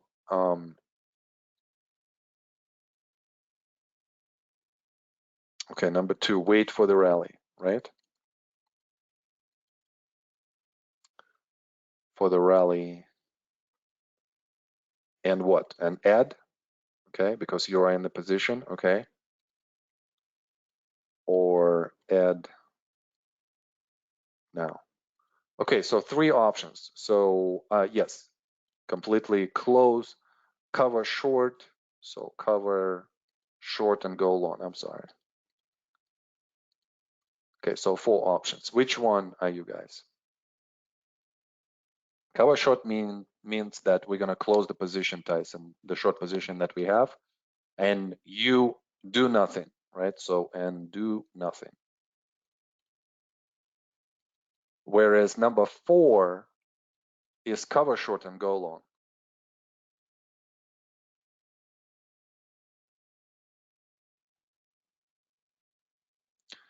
Number three is to add now to a short position that we have, to current short position, Jason.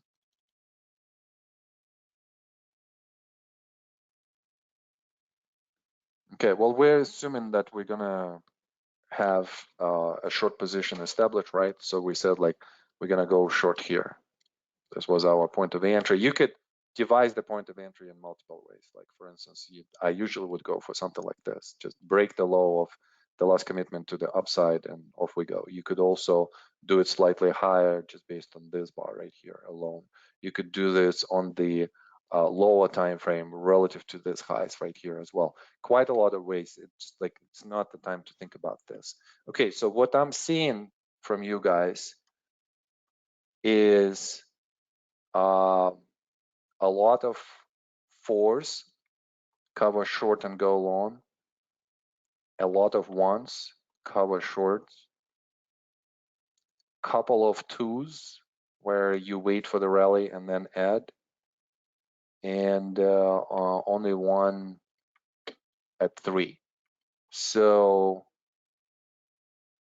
I wonder, Roger, you said that you want to pick option number 3. Can you explain? Can you write it down, or do you want me to quickly unmute you? Just write it down.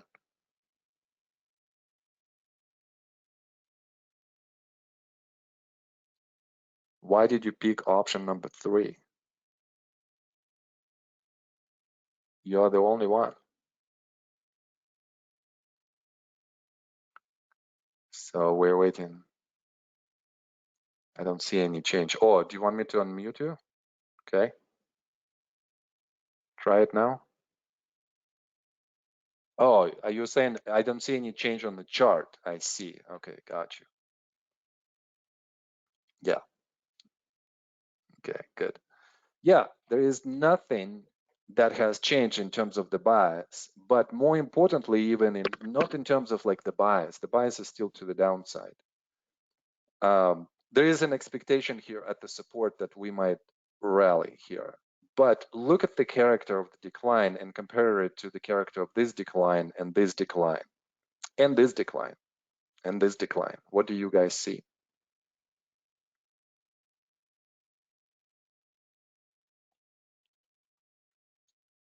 This is the largest, most aggressive decline in this whole sequence. So in itself, what kind of deduction we are making here? Bias is still to the downside, right? We probably had, maybe we potentially had the highest momentum for the session. So therefore, more to the downside.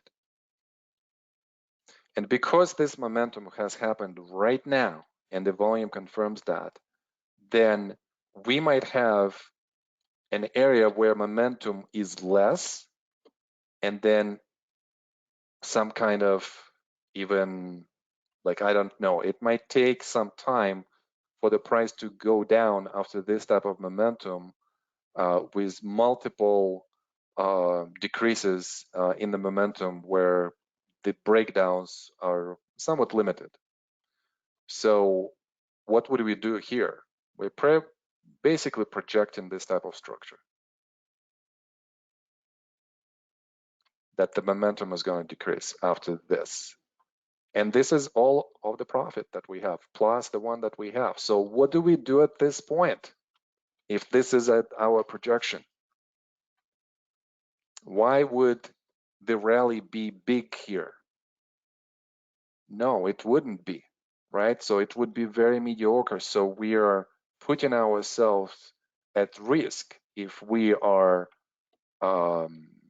waiting for the rally and adding, or we are covering and going long. Because after such aggressive move down, we're probably not going to have very strong reactions up. What about the strong bar to the left? Yes, but that's in the past. That's already on the background. Did we overcome that on top, right? Really good question. Did we damage this bar? Did we go through it? Did we extend below it, below the low of that bar? We've done it twice, here and here. So from here, if we're projecting this, then the option number 3 was the correct option. Okay, let's see what happens next. Okay, hold on a second. Oh yeah. So we were looking at this bar right here, and look what happens next. Okay, so what is the character of the next move? Should we close the position here? Okay, so let's say exit completely, number 1. Second, trim and hold. Third option, exit and go long. Fourth option, add. I think these are the options, yeah? Okay. Okay. Lots of ones and twos. Yeah, majority ones and twos, okay.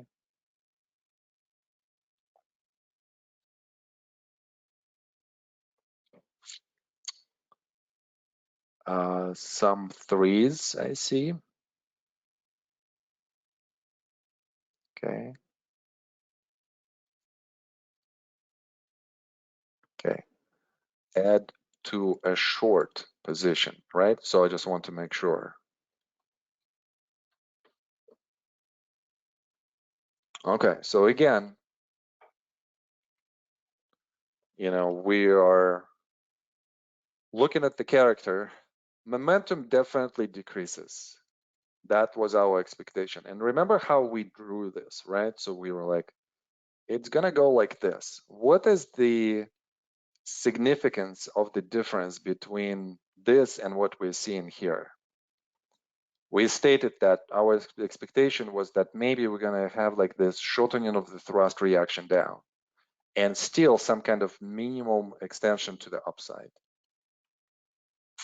What do we see here after an attempt to stop? Down, down, down, down, down. There is nothing of this character in this decline. So that's number one. Second one, we've talked about the extensions of the swings on the breakdowns. Look at that. What is happening with the extension?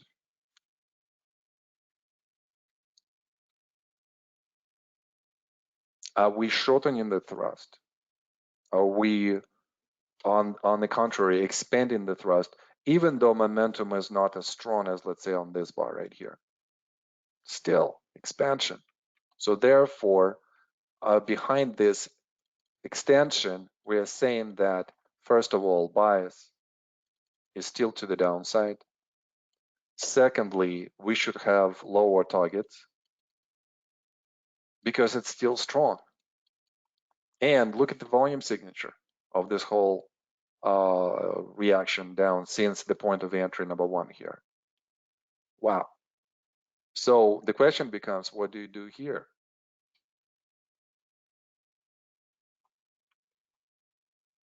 Okay. Number four is still the correct answer. Isn't it frustrating, right? But I mean, if you read correctly the character of the decline and you see that supply is extremely strong there in terms of its presence, extension is extending, and I'm only, you know, subjectively, our minds go to what? Oh, the momentum is decreasing, so selling is decreasing, so now there's going to be a reversal. So, and that's what your minds kind of like concentrate on. But at the same time, what about other observational data points that we've made? And the fact that our expected structure is not the same. So lower targets. So therefore, we could still go down and still could have some kind of like this type of picture. So I'm still kind of thinking like, give me this, and this would be my preconditions for a change of some sort. Okay. Let's see what happens next. Okay, yeah, something of the sort, right? So where we are trying to go up and then reactions are not that great. What do you guys think here? Again, exit, trim, and hold. What was the other option? Okay, exit and go long. Number four, add to the short. Okay. Okay, so now everybody is number four, yeah, okay. Okay, well, maybe, you know, something is being learned here, and maybe something is being taught here. Okay, we have 3 4s, we have 3s, 2s, okay. More 2s, more 4s, more 4s, okay. All right, so yeah, now the majority of you are saying, yeah. Team P is saying, okay, I don't know, and that's okay. On a lot of charts, I don't know what's going on.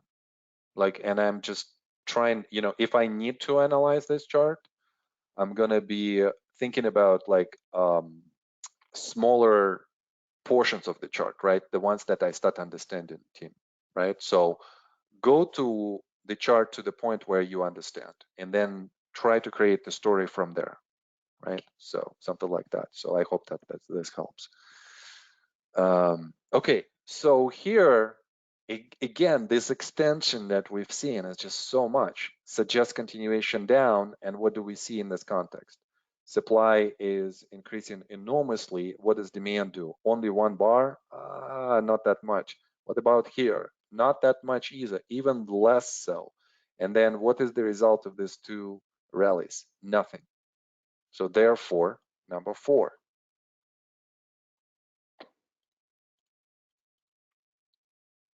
Okay, how about now? Exit. Keep forgetting. Okay, trim and hold. Number 3, exit plus long. And number 4, add to short. Okay. Okay, number 2s, a lot of number 2s. Okay. 1 number 4, 2 number 4s, very daring. Okay. So you guys are shorting into the selling climax, into the stop in action. Okay. I probably would be thinking here, this is a volume spike, like something what we've had here. And it usually suggests of one thing, some kind of temporary stop in action. And because of the strength of this extension and the aggression that came before, we don't expect a very prolonged stop in action. Or if we expect some kind of trading range, then it would be the trading range of weakness. And the trading ranges of weakness are going to have structures like this with lower highs and lower lows. So something similar to what we have.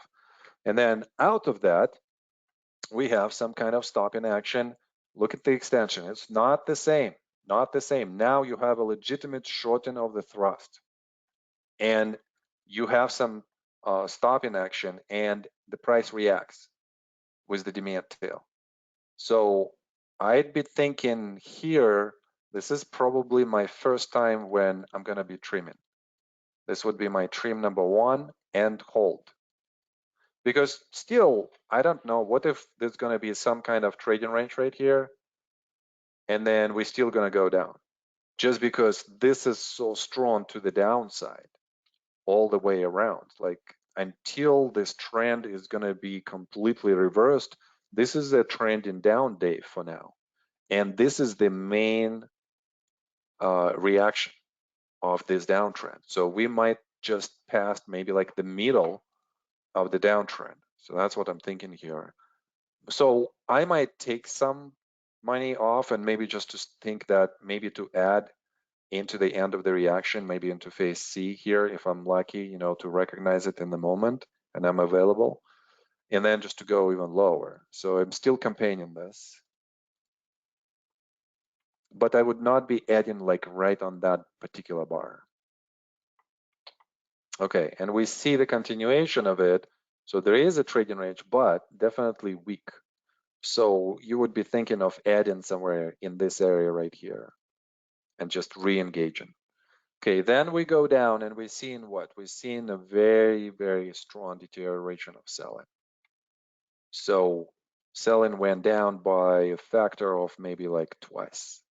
We see the downward spread decreasing as well, and we're seeing some emergence of the demand that produces some result as the best rally that we have had. So obviously a change of behavior suggesting that we are at least in the trading range or in some kind of reversal.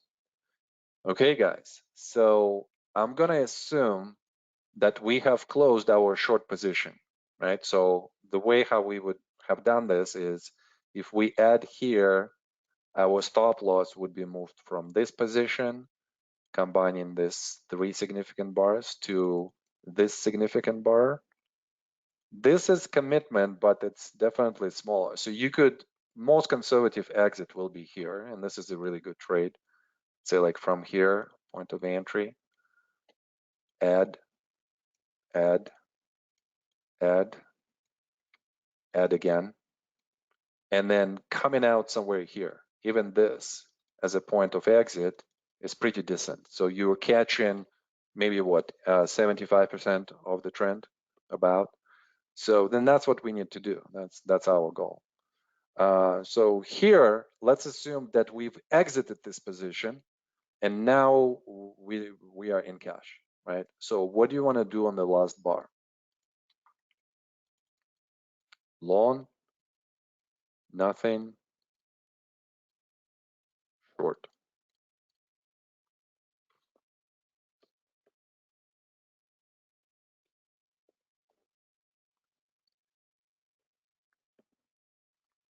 Everybody wants to stay away. You guys are feeling I'm giving you some funky charts, right? One, number 3 short, actually 3 shorts, okay? And then Neil and Antalo are going long with Jason as well, okay? Oh, not with Jason, okay. John P as well, okay. All right, so for those of you who are going long, what is your target? So how would we define that? I probably would be thinking that this area is relatively easy to overcome. There's not a lot of supply. Look at the aggression of selling, there is none. So therefore, this rally kind of confirms this. I wonder, and this is a very interesting question, if we are expecting the price to overcome this area so easily, why is it that we've come to the breakdown point and we didn't overcome that? And we went into some kind of reaction, which is still bullish, right? So supply is going down. You know, we're trying to commit to below the support, and you know it doesn't happen. So still bullish here short term. But this inability to overcome the breakdown behind such a weak selling is suggestive that there's going to be not a big continuation to the upside. Do you guys see that? See the logic of that? So therefore, your targets are going to be limited if you're going long, limited targets. Where is your target? Probably around the area of the previous breakdown, which is more assertive this way. So I'm taking like this last capitulation bar and creating this target zone. Okay, Juan is asking, could you repeat this logic? Okay, we are seeing how supply went down dramatically here in this area on the last reaction. So this means that if demand is coming in, which it did, it should easily move the price through this level and through the breakdown point, which is right here. It only touched it. It did not overcome this, Juan, right? Do you see that? And because of that, we are concluding that the rally in itself is weak.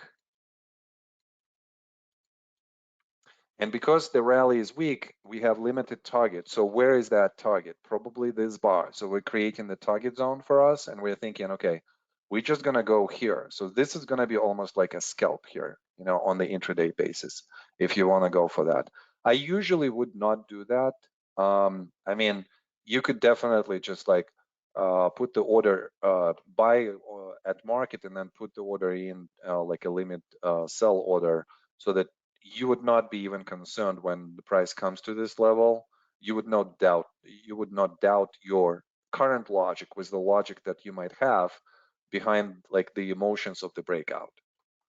So when we come, let's say, to this here, right? Look how here emotionally you could be thinking I should be adding to this position. And that would be incorrect, because this, if you misread this relative to this, then you don't understand how much extension we're going to have. And here we are. Okay, well, anyway, what happens next? Let's analyze this. I'm going to give you maybe 10, 20 seconds just to look at the chart. And then meanwhile, I'm going to slowly talk. So here we have the largest rally. There is nothing larger than this. Okay, even this is of the same magnitude, but from this high, this looks like a change of behavior. Comes to the zone that we identified. Okay, great. And then what happens next? We're seeing that this local support is broken, extension below that, attempt to rally back, inability to rally back into the trading range, extension again, and then extension below the global support. What comes next? And see, this is the problem that I see in some of our even WTC2 students. Here's the logic that I'm being presented by them. Supply is going down, shortening of the thrust, therefore expectation for the rally. Okay, my argument here is this.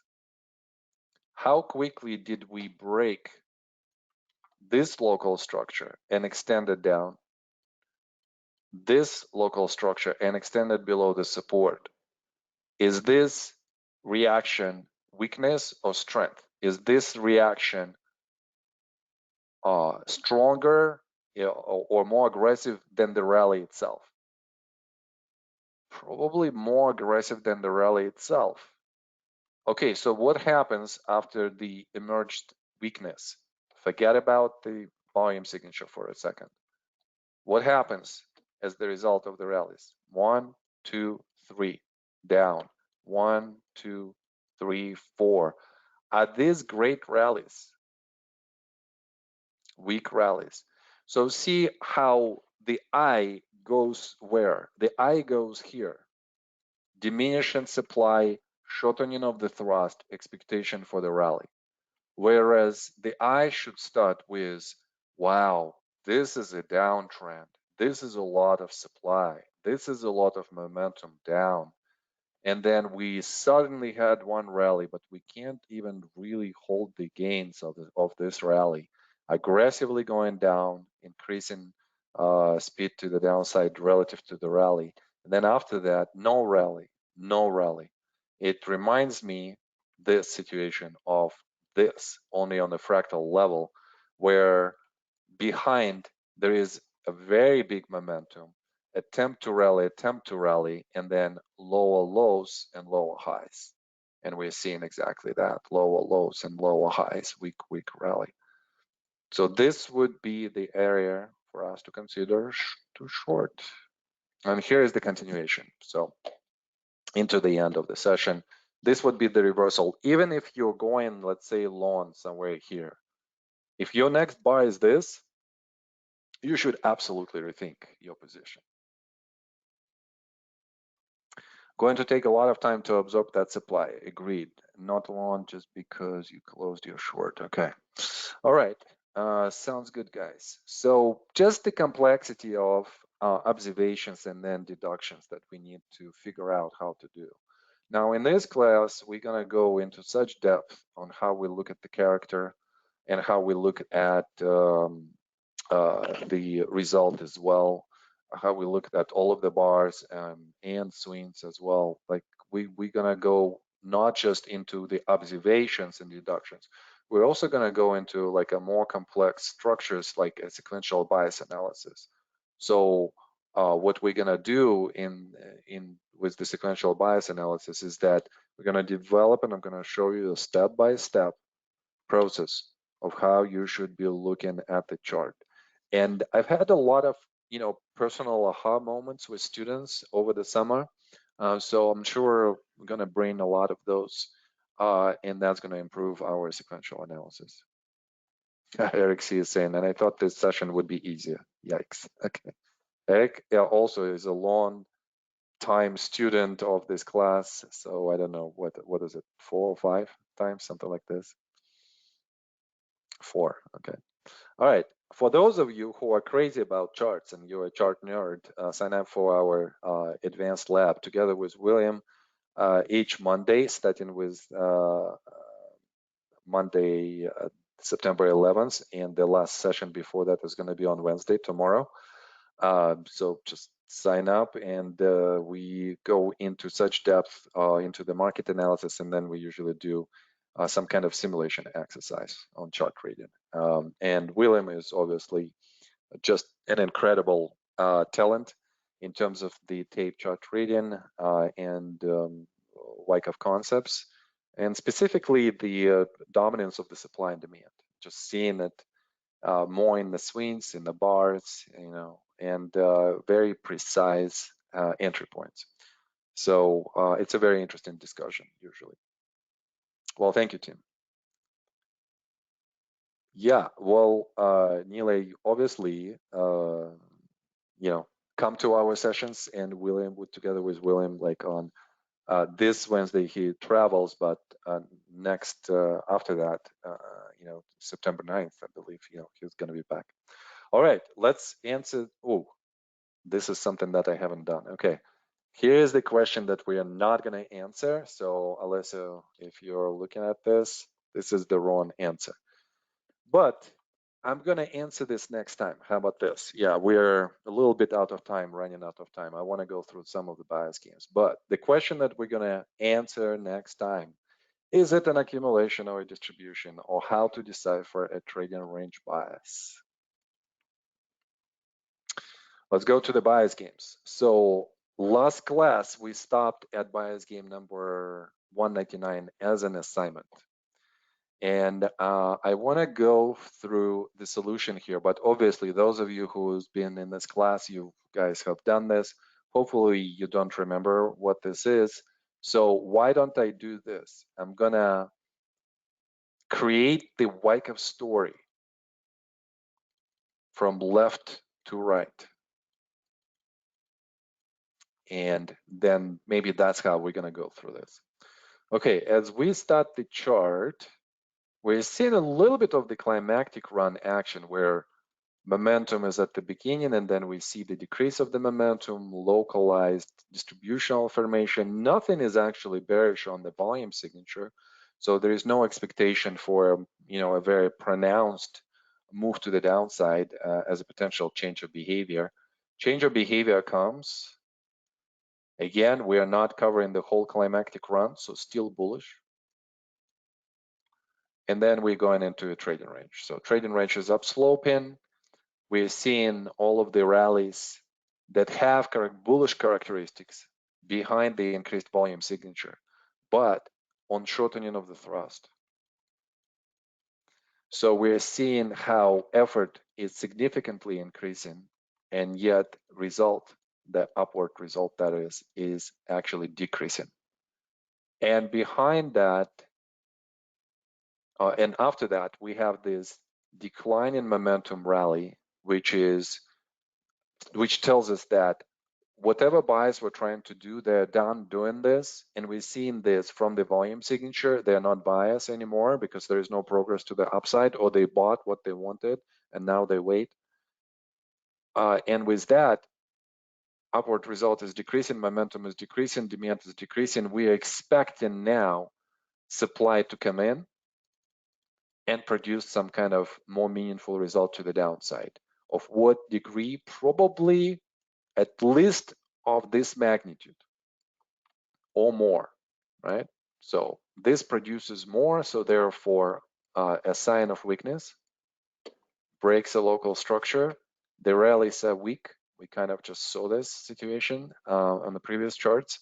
Next break, still strong to the downside, supply is still increasing. So do you guys see how this bar defines almost like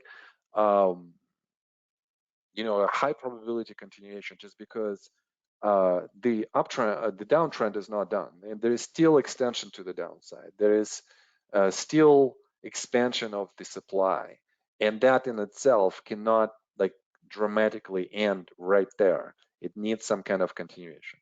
Continuation shows that there is no immediate selling, and there is still relatively good extension to the downside. I still would be probably holding this position and only trimming maybe on this bar right here, just thinking that this is a little bit too much of the volume signature. This is the highest volume signature. But I still would trim and hold on to the short until this area right here that shows no selling.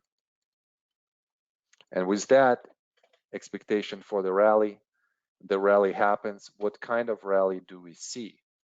Okay, we're seeing maybe two parts to the rally after this point. Demand increases. Is this the strongest demand? Not really. Less definitely what we saw here, but this is also a hidden supply, but very consistent. So this consistency short-term suggests continuation.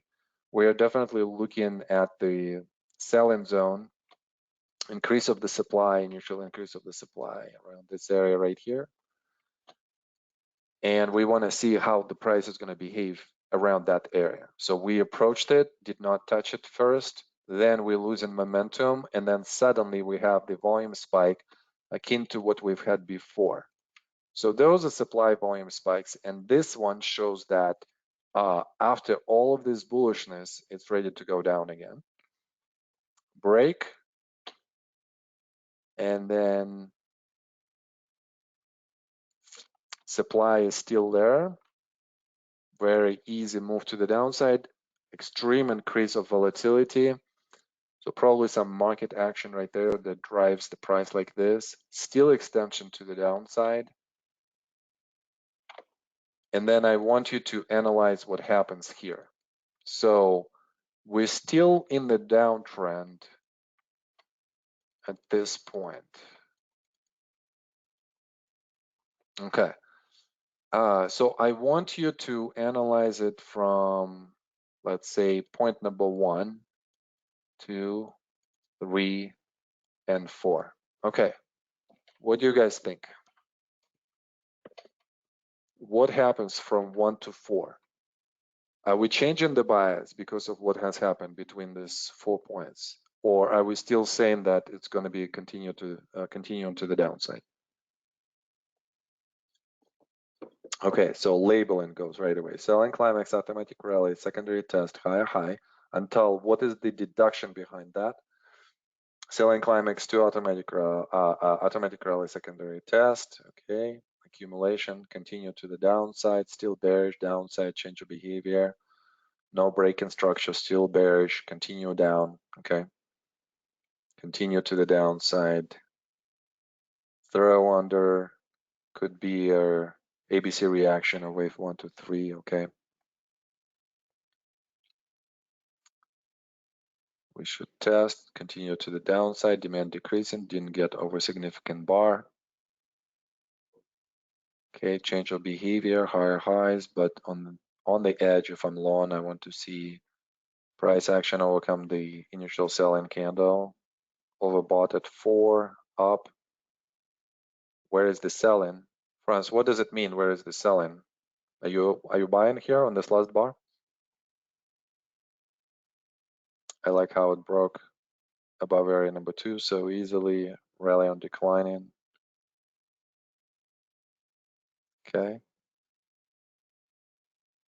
Okay, Franz, I'm gonna conclude with you. What are you doing here on the last bar?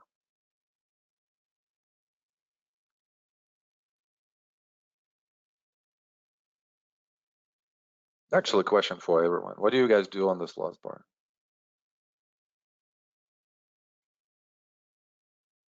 So Franz is buying on the high, so somewhere here above this level, okay.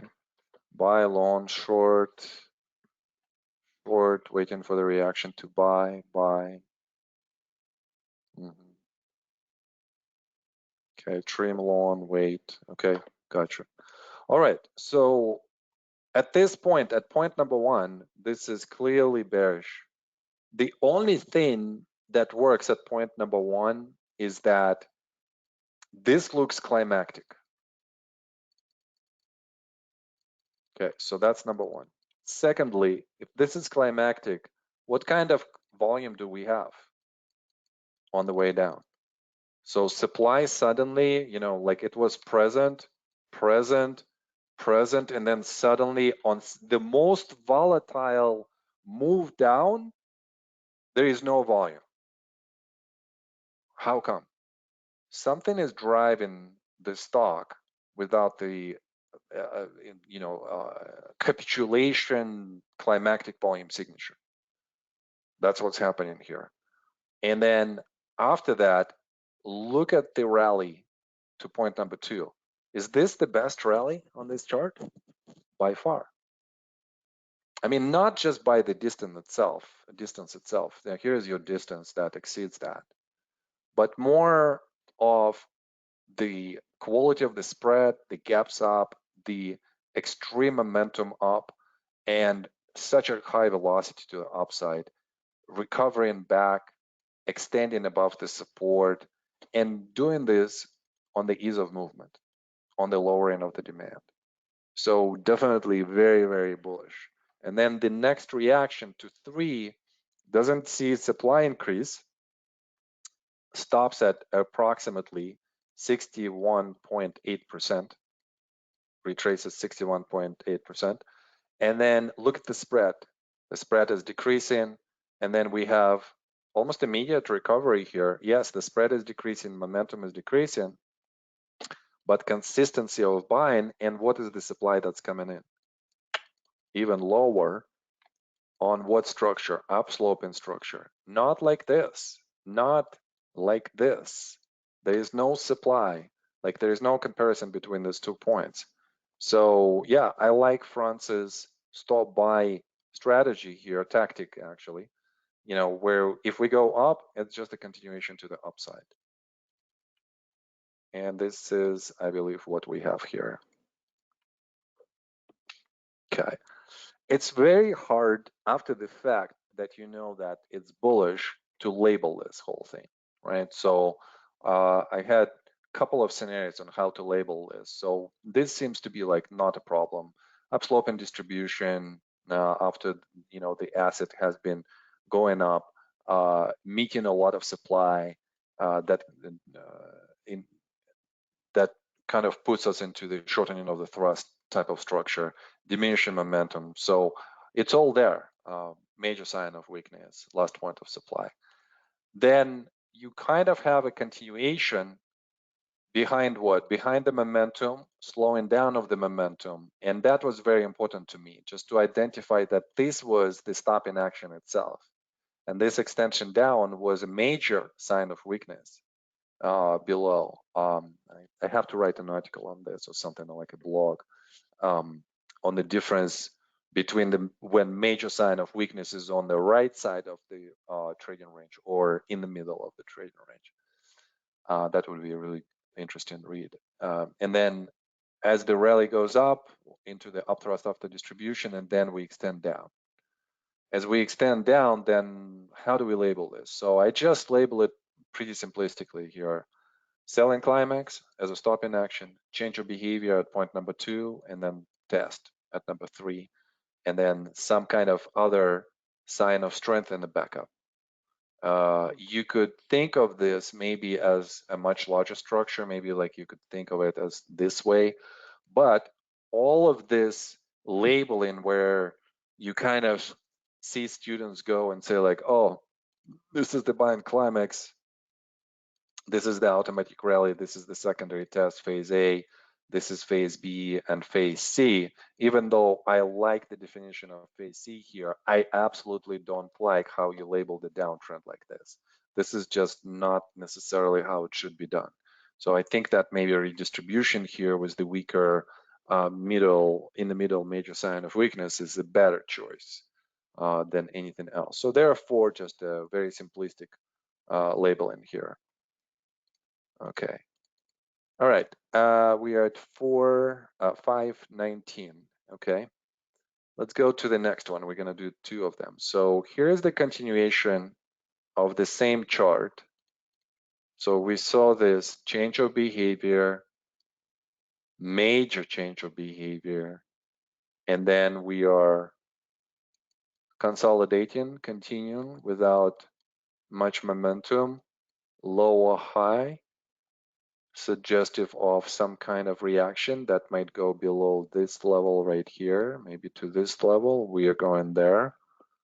Volume signature after this big spike is relatively lower. When supply comes in, we don't extend to the downside, so that's great. Here, not a very big extension either. Some ease of movement here where we are breaking the structure, local structure, but we're breaking only support 1, support 2 holds, support 3 holds, support 4 still holds. All right, so what do you guys think? Long or short here?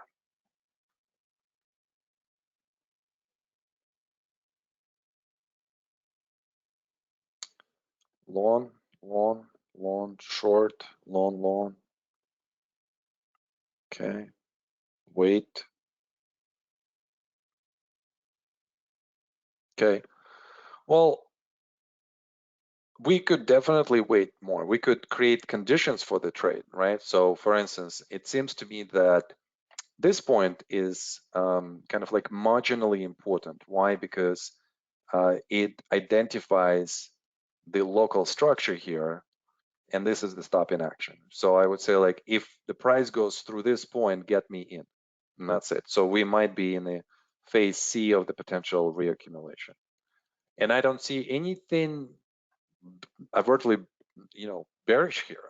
The last reaction, yes, it's the largest reaction, but when you look at the reaction, let's say at the depth of the reaction or diminishing supply character or where it stopped, and you compare it to everything before, like before you had this type of the reactions, this type of the reactions, this is probably in line with the bullish reactions that we have in this bullish trend. So much momentum, would it be reversed? Probably not. I mean, the only scenario that I see here going down is probably to this zone, just to have more of a sprint situation and then the recovery from there. So that's the only thing that I see here. But I would say that my point of entry could be like above this bar, could be above this level right here, could be above this level. So get me in if you're going up, if you continue, just because of this high momentum.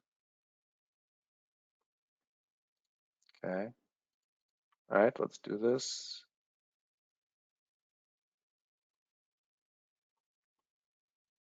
Okay, so point of entry number 1, point of entry number 2, so you would get in somewhere here, and then point of entry number 3 would be here as well. Well, let's just say that we were in this position.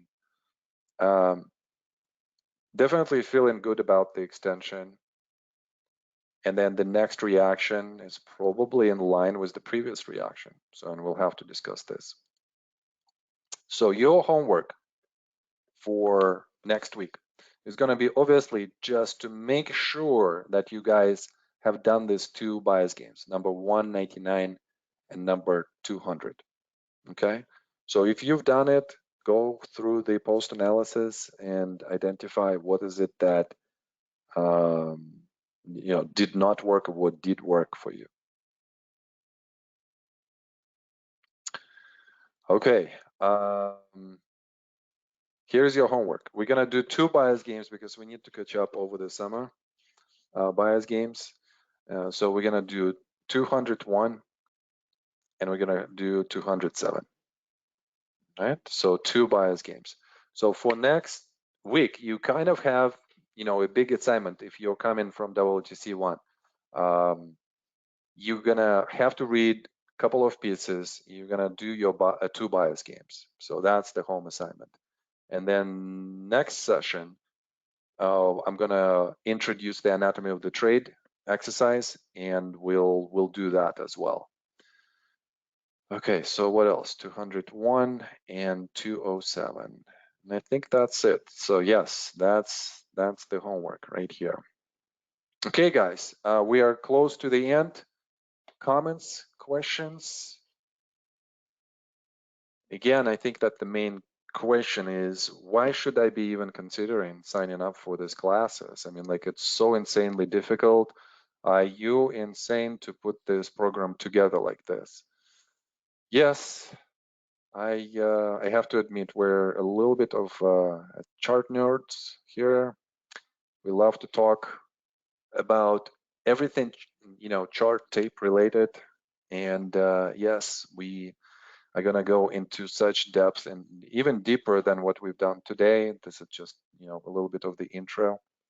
And I'm looking forward to working with you guys. I mean, for those of you who are completely new to our ecosystem, our classes, just check out the website, start with either the basic Wyckoff course or the basic charting course or the WTC one, we just started yesterday. So you just right on time jumping into that. If you're an alumni of WTC one or WTC two and come into this session, consider coming back. I mean, like, let's build those habits together for proper analysis and proper execution. All right, well, with that, let me see if there are any questions. Antal is saying, okay, I missed it over the summer. I'm assuming the bias games. Yes, for sure. Okay. All right, guys. I think that's it for today. Is session number 2 open from Juan for everyone? Session number 2 is just for students, Juan, but I mean, you're welcome to sign up. Obviously, you'll have to have a prerequisite, but you can work through that as well. So just email us, let us know what you want to do. With that, thank you guys so much. Until next Tuesday, happy trading. I'm looking forward to receiving your homeworks. Thank you and bye-bye.